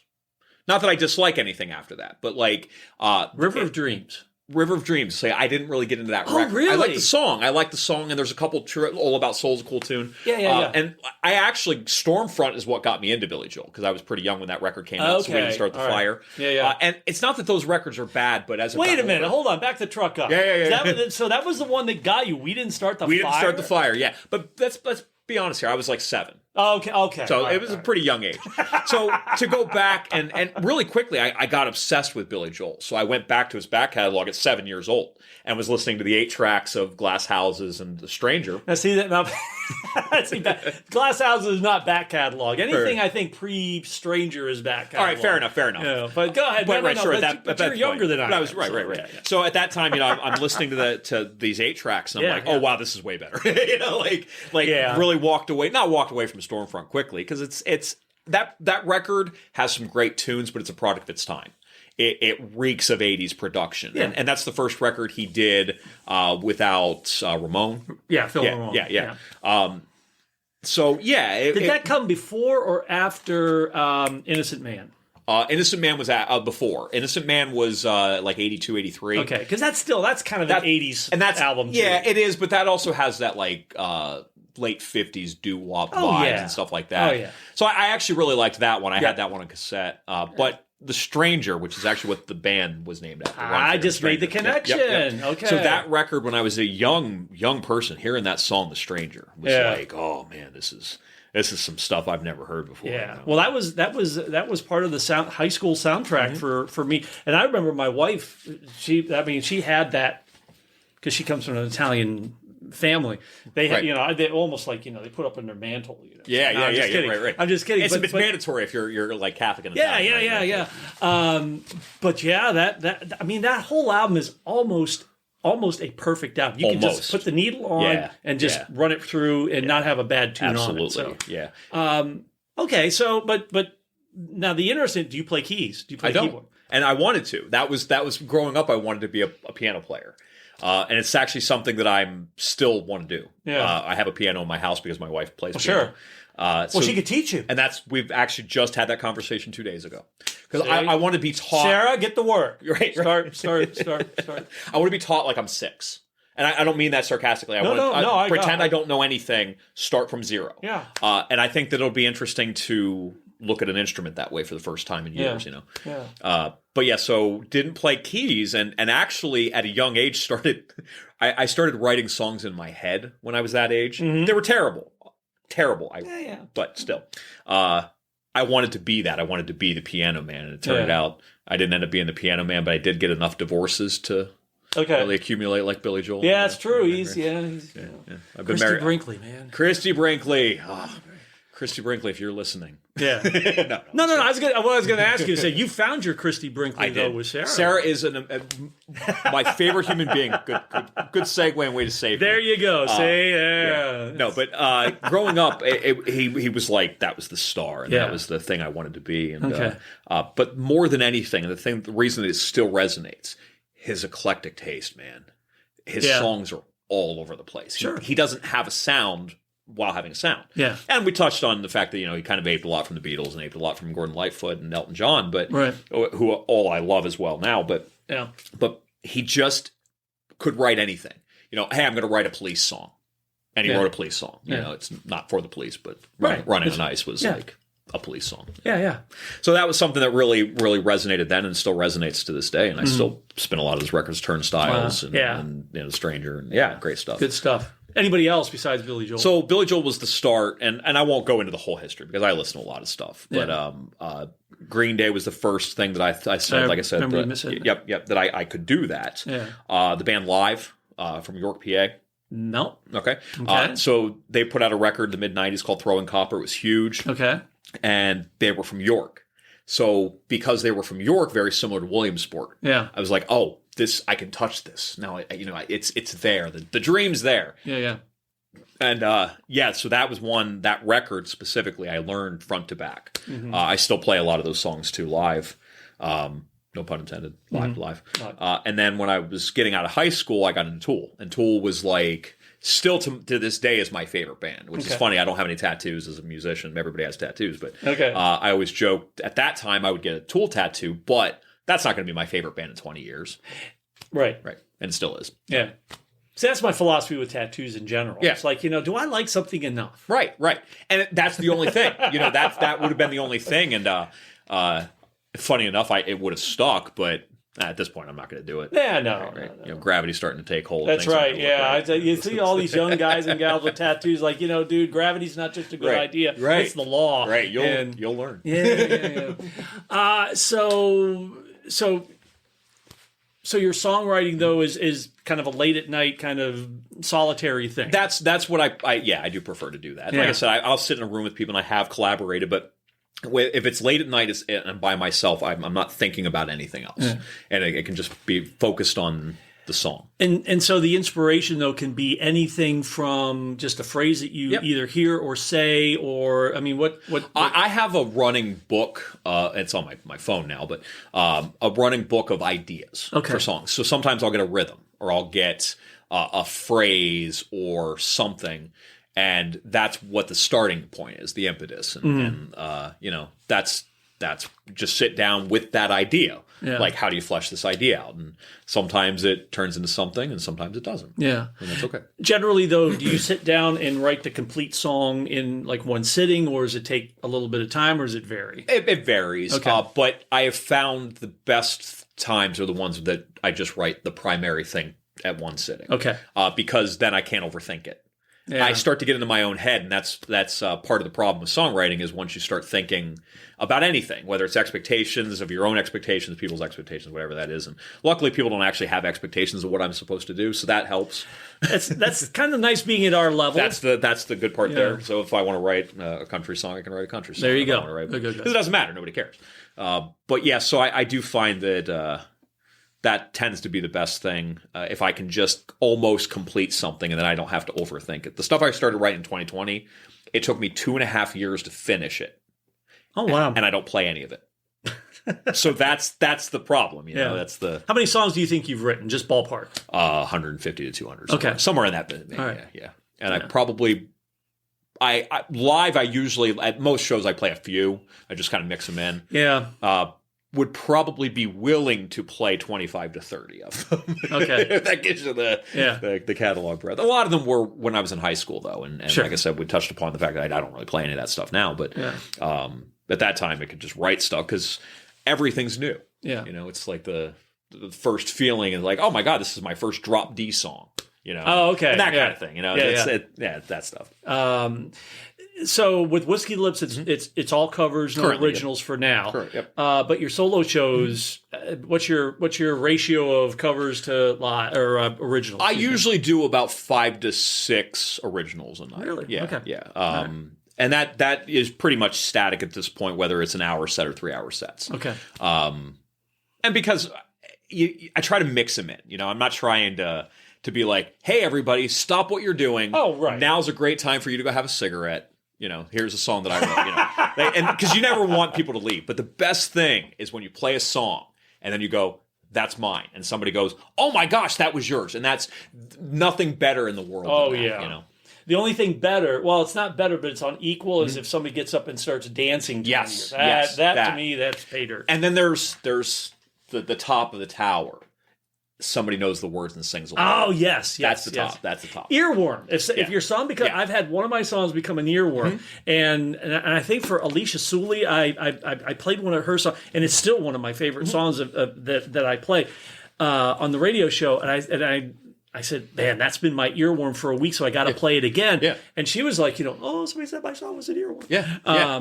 But it's true. I mean, that's the compliment. That's what you want.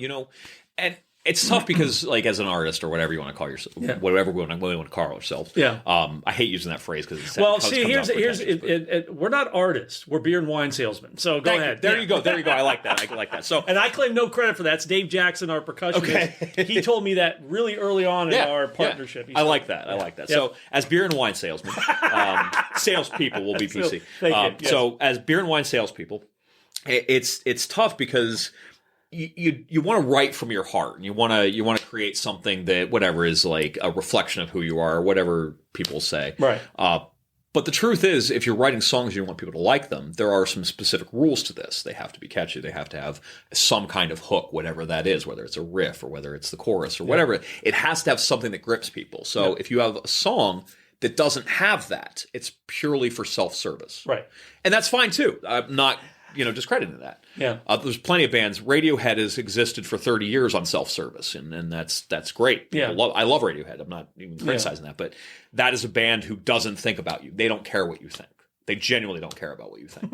And they got to a level where you could do that. Yeah. But you know how they did that was with their earworm with Creep. Oh, okay. So so you have to at least write one. You have to have something to get you through the door. Get the door, right? Otherwise, you're just writing songs for yourself. Which again, if that's what you do, that's what you do, right? And there's nothing wrong with that. So when you can hit that balance where it's where it's a personal song, but it resonates with people, right? Yeah, that's the goal, right? And that's what all the greatest songwriters and artists have ever done. Right. And a lot of them don't think like that. They're not thinking like, oh, I want to write a hit or I want to write that. They just write songs. Bingo. And that's the ones that do it effortlessly. They're the ones that piss me off. Yeah. And there are a lot of them. There's a lot of them. There are so many people that do it without even thinking about it. It's so irritating. I've had friends that do that. Going back to my buddy Joe Correa that was in Entity with me. So he would bring songs to the band. And like I said, we would write in the room, but he would bring like almost a complete song. And I'd be like, okay, well, why don't we dissect this because it needs to be a band song. Right.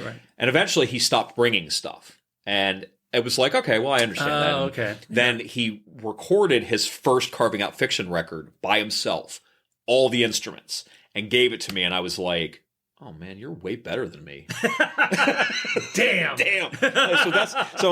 I've been dissecting his songs for years and being like, oh well, we'll pull this and we'll pull this, for my youthful ego, and eventually realized like, oh my god, I like had this phenomenal songwriter right there, like a better songwriter than I was, and it was like I could feel why that wouldn't have worked. Yeah. Well, it's I don't know.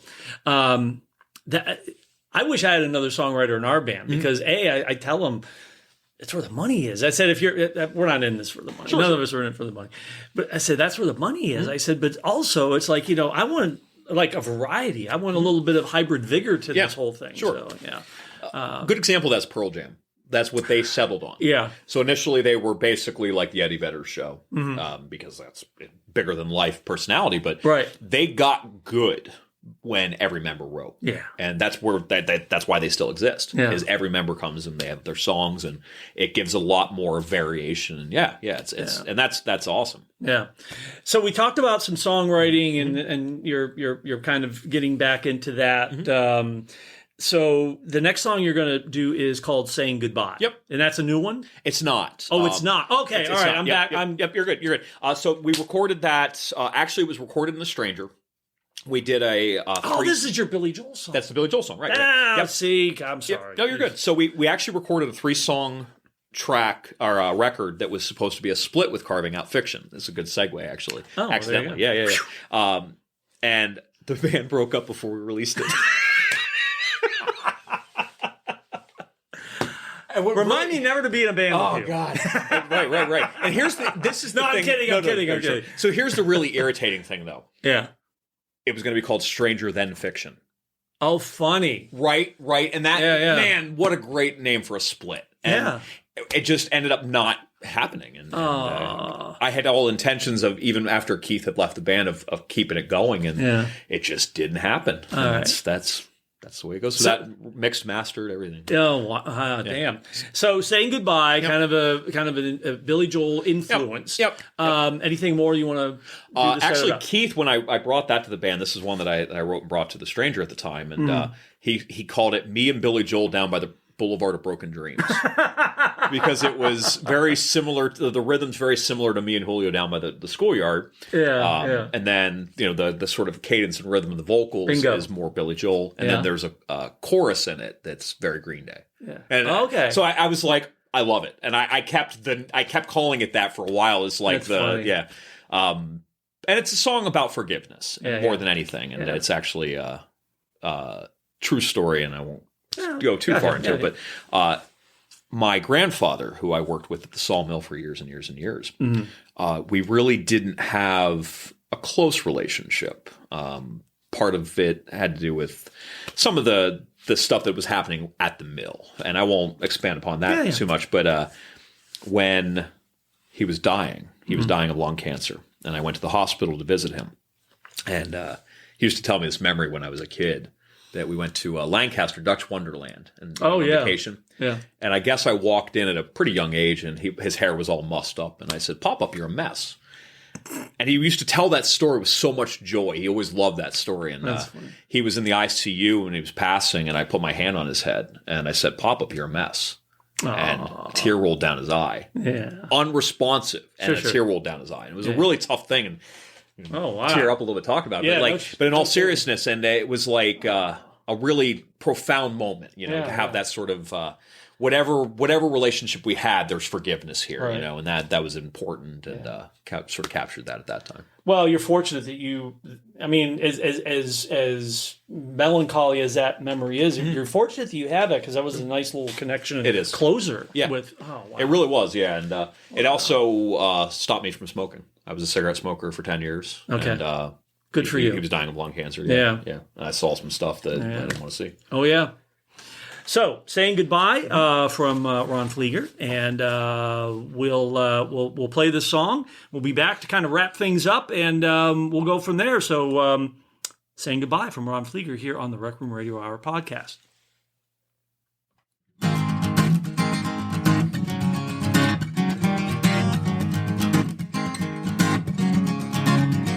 My pop-up was a gambler, scratch a ticket sampler, pissing all his money away. And even though I saw him every day of my life, well, I never had the words to say. And at the end, we were all alone, and a tear rolled down his eyes. Well, I knew he'd been forgiven for all his crazy living. I could finally start to change my mind when I was saying goodbye. Oh, saying goodbye. That Travis was a bastard, couldn't live much faster, always looking out for himself. Lazy, cheating, drinking, always overthinking, even when he was inheriting wealth. And every word that came out of his mouth, it was nothing but a pack of lies. And even though he stepped me, I felt a piece was missing. Yeah, I knew a part of me had died when I was saying goodbye. Whoa, saying goodbye. goodbye. Oh, na na na na na, say goodbye. Yeah, that's what it takes. The tough breaks and mistakes to realize that we do the same. We can't afford a grudge or dragging names through mud or using anger as a crutch. Woo! Do, do, do, do. That Travis was a bastard, an etiquette disaster, flaunting his inherited wealth. My pop-up was a gambler, a scratch, a ticket sampler, praying for the prize himself. And even though they did some wrong, they'll hold a special place inside. Cause I know they've been forgiven for all the crazy living. Yeah, I know they've been forgiven for all the crazy living. Yeah, I know they've been forgiven for all the crazy living. Knew a part of me had died when I was saying goodbye. Oh, saying goodbye. Oh, na na na na na, say goodbye. Say goodbye. Goodbye.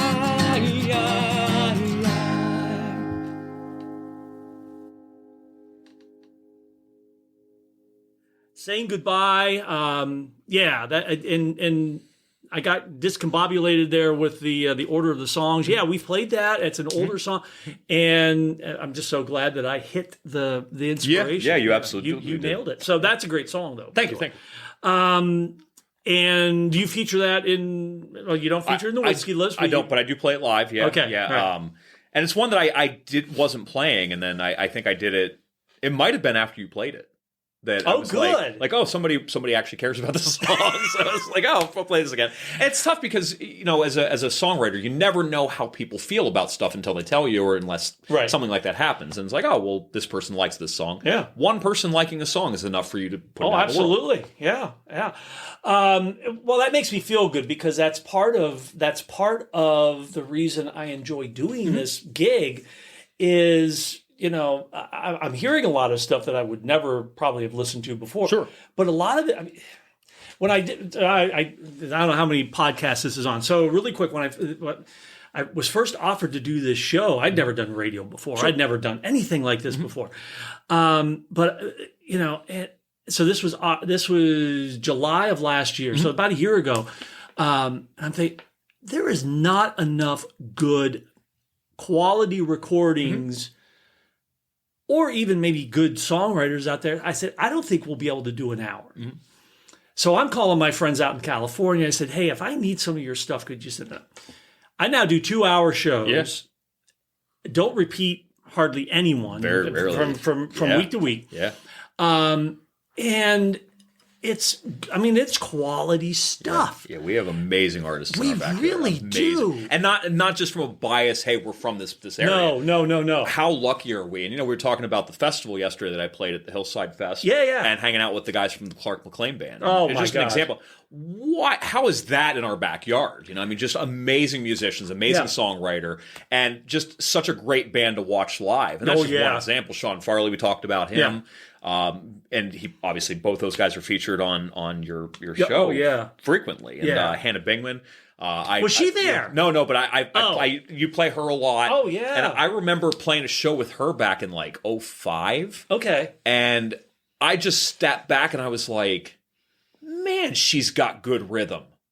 And that was just like one example of what phenomenal songwriter too, and a great voice, but perfect metronomic timing every time. It was ridiculous, and that's what we have in our backyard. And that's just a couple examples. I mean, we could do an entire podcast just talking about that. Well, maybe we should, because I mean that's a good point. Hannah Bingaman. Yeah. I played a songwriter showcase with her last year, and it's like, dude, I'm out of my league here.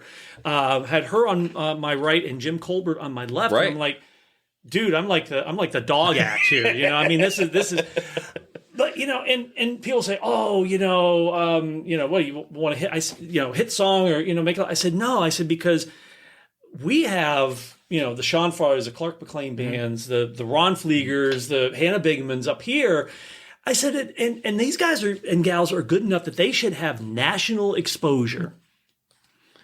And right in our backyard, here they are. Yeah. And, no. But I enjoy promoting them and saying, here, listen to them. Getting more people to the shows, getting people to understand how much beautiful, fantastic music we have in our backyard. I know. Alan Combs, again, I just want to throw him out too. Oh, yeah. And Alan is like the top of the heap. We both referred to him as a rock star before we started here. And I played with Alan when he was like 17. No kidding. Yeah, and I watched him come up, and man. So you may have influenced him or kind of mentored him. I don't know about that. But, I don't know. That'd be something you have to ask him. But yeah, I'm still friends with him to this day. And he's, my gosh, you referred to him once as the real deal, at least once. And he is, man. He is. Well, the hardest working man in the Valley. Absolutely. Hardest working. Yeah. Always playing. And that's a guy who is, again, in our backyard. And he absolutely deserves national exposure, both with Tanjo and Crow and the Soul Medicine. Everything he does is phenomenal. Yeah. It does. It blows my mind that we have this. I mean, and I can think of, so we, go to, like, we split from the main Susquehanna and we branch out. Yeah. I can go through each of these areas and this person should have national recognition. This person should, But we're fortunate to have the area not only of these great musicians, but also the venues that will not only you got the cover bands and all that stuff, but we have a lot of places that play original stuff. Places that specifically want it and require it. Yeah. And that's not always been the case locally. It's something that's really relatively recent that it's the wide swath of this stuff. Yeah. There was always venues, there was always places to play, but you had to find them. But now it's like it's hard to get bookings sometimes because people are booked out a year. Which is awesome. And I love the fact that there's so much there. And I hate calling it competition because it's not really the way you want to look at it. Right. But the fact that there is so much competition to get bookings is just, it's a statement on our local scene. Well, you've been doing this long enough that you're pretty networked, though, in the area as far as not only musicians, but also venues, I'm sure. Yeah, and it's nice so once you get to when you've been doing it long enough, you can just sort of say, oh, well, I've got this set of openings, and I'll send out some feelers and see what we can do. And that's part of what I did this summer was just to put out some feelers to friends and just see what we could book and booked like 2.5 months pretty much solid. Good. Which is slowing down a little bit now in the fall, which is okay because then Whiskey Lips are coming back with. Yeah. Good. Yeah. Because you guys are fun. And when I saw you, oh gosh, where was it? At the Genetti. Yeah. Yep. And it was very. I didn't know you guys didn't rehearse or anything like that. But I said, this is very free form. Yeah, I said, I don't think they have an idea of what their set list is even. No. Try to go into it with some idea. Like I said, I rehearse a lot myself, but Damon has such a wide knowledge of various different music. He's played in so many bands that he's got a songbook of thousands of tracks. Yeah. And he'll just pull something out. Sometimes I've never even heard the song. I Love a Rainy Night by Eddie Rabbitt. Yeah. I had never heard that song, and one day he starts playing, and I'm like, well, I get the vibe. Yeah. The chorus is pretty much just I Love a Rainy Night. Yeah. So started doing like the third harmony, just try to get that country fried stuff. I'll throw in a little bit of a solo here or whatever. And that's part of what makes it fun, and it's different every show too. Yeah. And it never turns into a complete train wreck. Well, that's good. I mean, that's because it didn't the night I saw you guys, but I said they're just making this up as they go along. And it's a terrifying format, but it feels more like improv. Yeah. Where you just say yes. And that's the whole point is this is our set list, man. I got to have everything written down. And I was like, no, I couldn't do that. Yeah. So, that's part of what makes it so much fun is that idea of improv. And I was never in theater or anything. Yeah. But with improv, you want to say yes. You never say no. So whatever he's doing, whatever I'm doing, you just commit to it and you just do it. And he learned that I don't like the song One Headlight by the Wallflowers. Oh, so really? Naturally, the next show, what do you think You're he pulled out? Right. Yeah. So, well, now I have to. I can't be like, well, I don't like this song. Yeah. Now I kind of like the song, but yeah, I was gonna say so what do you enjoy more? Do you enjoy, and this isn't putting Damon on the spot or anything, do you enjoy doing a full cover show or do you enjoy doing originals? what's your dream gig to do? If I'm I gonna put you on the spot. Sure. If I could do a dream gig, it would be just an all original show. Yeah. Because that's the dream, man. I love doing that. But there's something about doing the cover shows too, because then you get the audience response right out the gate. Yeah. And sometimes it's pretty low hanging fruit. But if you're doing stuff that's not the same stuff all the time, try to do stuff that's off the beaten path. No examples off the top of my head. I Love a Rainy Night, I guess, is a good example. Oh, right. Off the beaten path. Right, No, off the that was beaten a path. huge hit in the 80s. It was, yeah. But I, as somebody that I didn't know it. Yeah, you didn't know it. Despite how big that song is, it's not really ubiquitous pop culture. It never really touched upon the zeitgeist or anything like that. I guess really at this point, though, I just love playing. Yeah. And because I walked away from it for a few years and came back, it gave me a newfound appreciation as to why. Yeah. So, man, throw a bass in my hand, I'll film somebody. That's the whole thing, is just to be able to play gigs and play in front of people. Yeah. Cool. But I do have a music page at Fleeger Music on the Book of Face. I was going to ask you on the Book Face, on the Book of Face, as well as Instagram. I don't do the TikTok or the Twitter, because nothing that I do is going to be fundamental for those places. Right. Yeah. We used to joke, we have a Facebook page, we have an Instagram account, we still have a MySpace page, Yeah. And I said, we don't do Twitter, though. There's too many weirdos on it. Yeah, It's not Twitter anymore now. X. Yeah, whatever it is, yeah. I thought, what do they call them, memes or something? Yeah, it was Elon Musk with a cage with the little Twitter emblem with X's on its eyes flipped over with Michael Palin from the Parrot Shop skit. Yeah. Monty Python goes, well, it was alive when you bought it. I just thought that was hilarious. And that's what it's become, is just fodder for the memes and stuff. I know. But really, the format of Twitter, and I won't get into no. We're another rabbit hole. Right. But the whole format for me personally, nothing I have to say is that poignant, witty, or important. So I'm not going to put it out in the world like that. But so you've been doing this again since you were like 14, and now so you've seen the change from tape to digits, from sticking flyers on phone poles to doing Facebook. Is it better? Is it worse? Is it So I will say it's far better to be an independent musician than it was 27 years ago. Okay. 27 years ago, there wasn't really the outlet to promote. And obviously I was in high school, so it's even tougher to find places to play. But you didn't really have things like social media to push things. Yeah. It's also easier to book because there's a through line to these venues, much easier, places that you never played before. Yeah. So it is absolutely better. And also because the tower fell, it's better. So the music industry, because the music industry doesn't exist the way it did 27 years ago, none of us really have that through line to be like, hey, we could be rock stars. Oh, we can't. Okay. We can't. All right.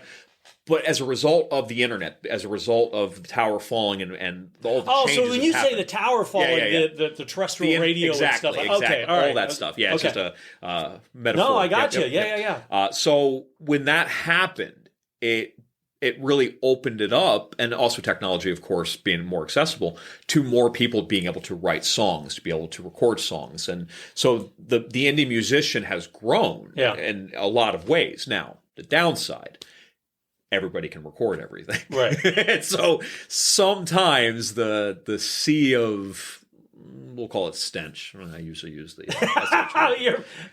okay. It gets peel wider, the bark off, wider, man. Right to it. Right. So no, I got you. You have to. Sometimes you have to swim a little bit further to find this stuff, but there's so much more access, and also. I'm going to give credit where credit's due. My friend Xavier Francis, who, like I said, recorded the Lucky Sevens record, he said years ago that he thought that music was going to take more of a regional effect the way it used to be. And I think that's happening, and I think that's going to continue to happen. Interesting. I'd never really thought of, because you're right. Back before, when the towers were still up, but those towers didn't have much range, and we're talking, 30s and 40s and 50s. It was... perfect example is it may not be from your area, but the McNetts. Mm-mm. Yeah, they're a family country band, but Ron McNett was Hank Williams' lead guitar player. Okay, and they moved to Montgomery, Alabama, as you were, Montgomery, Pennsylvania. Yeah. The connection is Hank Williams being from Montgomery, Alabama, and but the McNetts, when they lived here in Montgomery, Pennsylvania, they did it's called Radio Corral on WRAK radio, and they would bring in not only the local, and there was bands all over the place around here because the tower didn't have much range, right. And people didn't have, so that's I had never thought of that. But the McNetts would do this thing, and like Hank Williams came up to do the Radio Corral and stuff like that. I'd never really thought of that. That's a good thing to ponder, is that we're kind of going back to that, even with that wide range of the internet. And because that exists, things become popular for a couple seconds on like TikTok or whatever it is. And there's been weird successes over the years that goes out into the world and becomes a representative of their area. But I do believe that that's accurate, that we're starting to see more internal. And there's a number of reasons. One, people are less apt to travel to see bands, I think, because of the last couple of years, the change and stuff. And also the cost. It's gone up exponentially. Oh my gosh, especially to see anything that's high end, Yeah. So why would you travel 3 hours when you've got a band in your backyard that you can go watch literally for free? Yeah. And also the old guard is dying out, literally, and nobody is backfilling those positions. So who's going to be playing in stadiums and arenas in 10 years? Yeah. You know what's coming up that I've seen from a couple musicians in this area, and I was like, ooh, they may be onto something, even though it's really not in my wheelhouse. Tribute band. Yeah, sure. We have a couple tribute bands in this area. Not my wheelhouse. I'm just not a big fan. But you're right. The old guard's dying. I mean, Christine McVie from Fleetwood Mac just died. I mean, Gordon Lightfoot. Gordon Lightfoot. So these tribute bands, and I think you're going to see that as more of a regional thing too. Absolutely. You know what? I mean, that's where the money's at in tribute bands. That's part of my back end goal is like maybe when I'm 55, 60 years old, I'm just going to learn how to play piano and just take Billy Joel's spot. There you go. See, that would be a good tribute band. See, I would only, I don't know if I would even do that, but so I think I've hit on everything that I wanted to hit on. Again, thank you for being such a supporter of the radio show. I mean, you are always sharing stuff and we enjoy playing. I enjoy it. There's no we. It's just me. I enjoy playing your stuff. I really do. It's just and Hidden Agenda, The Stranger, and I'm always putting an S on the end of The Strangers. So it's opposite. So it's Hidden Agendas, Stranger. Right. Yeah. Right. So I got it backward, but now I was never going to correct you. Yeah. Right. Well, you should have. Damn it. I know you well enough now. Now I can. So, now I can. Go ahead, man. Be like, all right. So but such different styles and approaches to it. It's really good stuff. Thank you. So get some solo stuff recorded. Yeah. That's the goal at this point. Yeah, that's the next step at least. Good. Did you want to talk about anything that we didn't talk about? I want to thank you. Oh, please. I don't know that enough people give you the props that you deserve here. The Rec Room is a huge cog in this wheel that we're talking about with this regional music, and something to be a centrifuge to show, wow, look at all this together. And so as soon as you started doing that, even if I didn't have music on it, I would have absolutely been a supporter of it because it's something we needed. So I'm really happy for it. I fell into it, and it is because I get to meet people like you that are just good people. Regardless if you play good music or not, you're just good people. But also, again, I'm just floored by this area. And I always say, find a comparable area anywhere in the country. And I defy you to find as many talented, quality, varied musicians, bands than we have here. It's crazy. Really, our thing is very humble. I would love to have, a bigger footprint, but from small things, mama, big things one day come. So, right, exactly. So anything else that you wanted to talk about that we didn't talk about? I think we've covered everything. Okay. This has been actually fairly comprehensive. Yeah, I know. Well, see, that's what we do. Really quick, rig rundown. What do you primarily play out? What do you play out? And then the second one that we're going to start is what piece of gear would you want to have back? So right. start with what you're playing now. Yeah. So So I actually, with the songs that we've been playing today, I have a Taylor. It's a 200 series. It's a low-level 214 CE DLX. yeah, but I'll tell you what, even their low-end stuff is, and when we say low-end, it's more of the affordable entry-level stuff. Especially with Taylor. Like when you say low-end, it's not $200. You know, it's No. But I also have a Fender Roadster that is low-end, and I love that guitar. That's my second guitar. That's actually what I play in the Whiskey Lips because it's more raunchy sounding, I guess. I don't know. It just works better for the format. Yeah. And David plays bass with that. No, he actually plays guitar.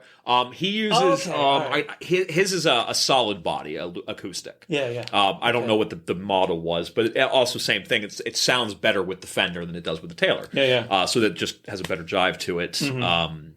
As far as electric playing, I haven't played out electric in a while, but I have an Epiphone Les Paul that I love. It actually has a Japanese neck. So it's more of a shredder neck. I'm not a shredder, but it's a cool guitar. So is it a Les Paul custom? Is it a Les Paul what? It's a Les Paul custom. No kidding, with the bow tie on the headstock and everything. They are so. Even the Epiphones of those phenomenal are guitars. So great, beautiful guitars. Sounds great, and that's what I played in the Hidden Agendas. What color is it? Blue.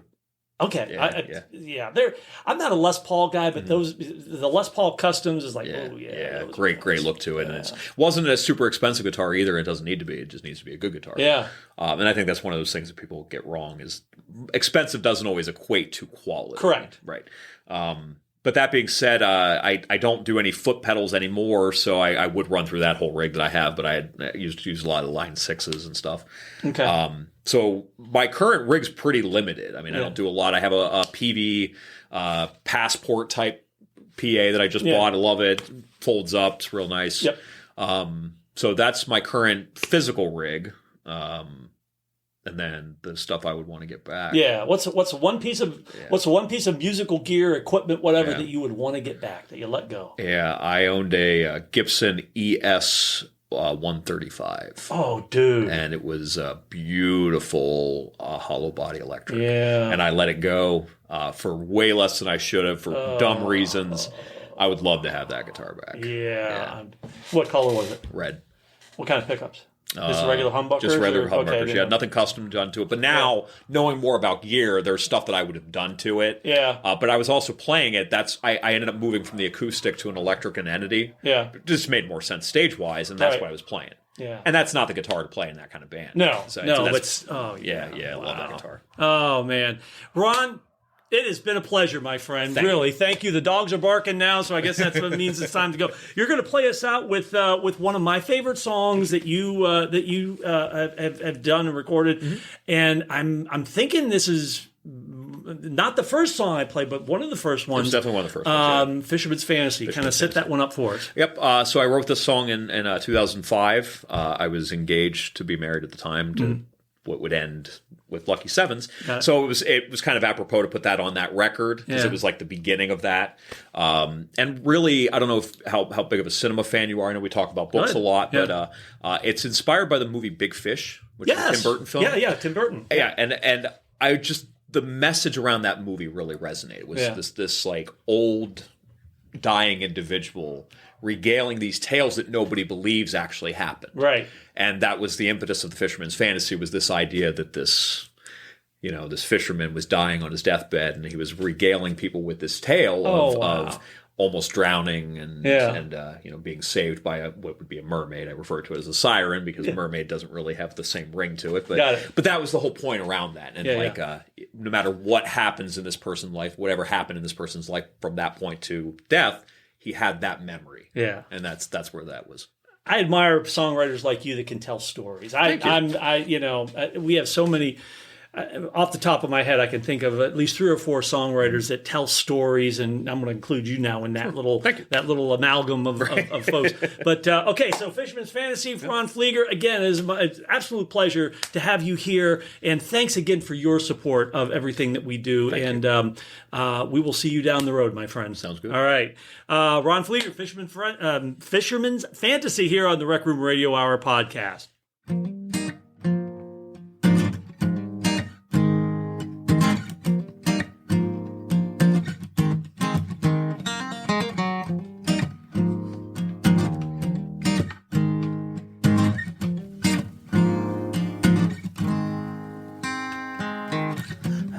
fell overboard and nearly drowned in my fears. I've questioned my direction for the catch to appear. I've cast my line out searching for a reclusive myth. Just when I gave up, a light peered from the mist. From the ocean, the siren called, I will not be afraid. As the night falls, sliding closer to endless bliss, I will not be afraid of the abyss. When the darkness drapes the sea, I'll still be complete.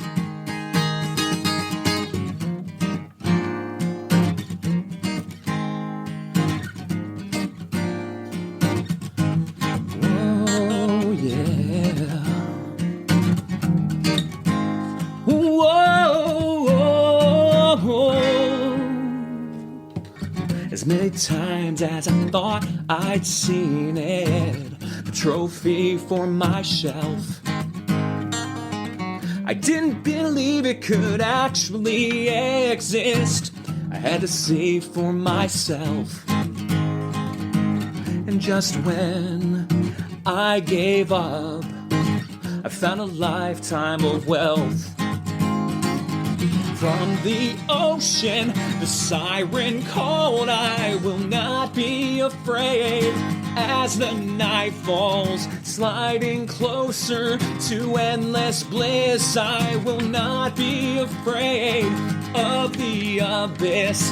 When the darkness drapes the sea, I'll still be complete.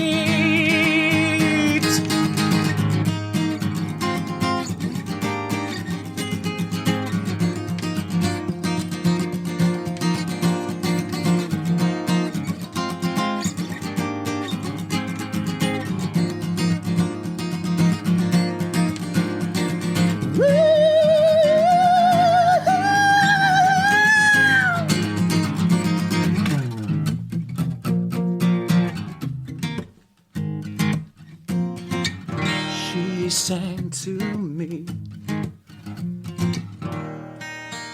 no one would believe it wasn't fantasy.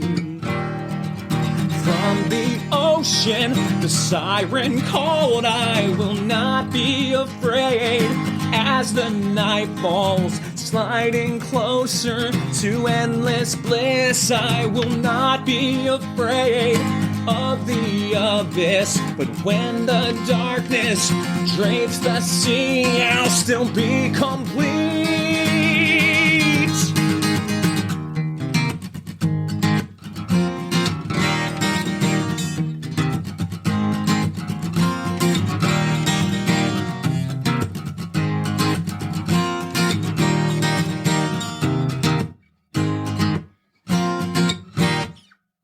One of my favorites. Thank you, my friend.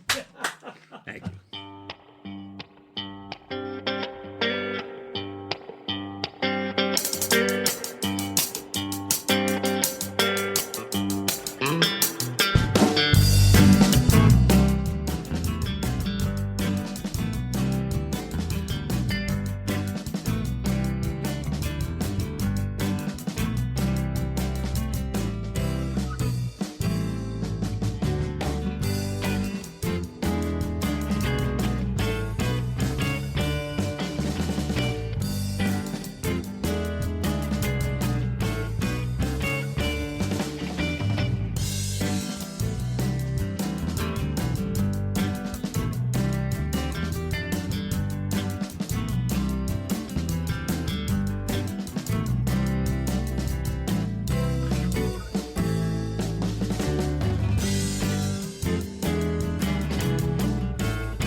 Fisherman's Fantasy here on the Rec Room Radio Hour podcast by Ron Fleeger. I love that song. I love all of the songs that Ron does.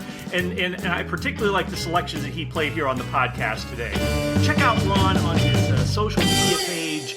And he's just got a lot of irons in the fire, and he always makes time to promote local music, promote the radio show. So a heartfelt thank you to Ron for his friendship and sitting down and talking with us. Hey, check out wxpiradio.org, and while you're there, make a financial contribution to the radio station so we can keep doing what we're doing. Like the Rec Room Radio Hour, heard each week, 6 p.m. Tuesdays on wxpiradio.org. Hey, until next time, ladies and gentlemen, boys and girls, friends and neighbors, madames and messieurs, don't fret, stay tuned, and play nice, and stay hydrated. Till next time, I am Michael Lundy, and this is the Rec Room Radio Hour podcast.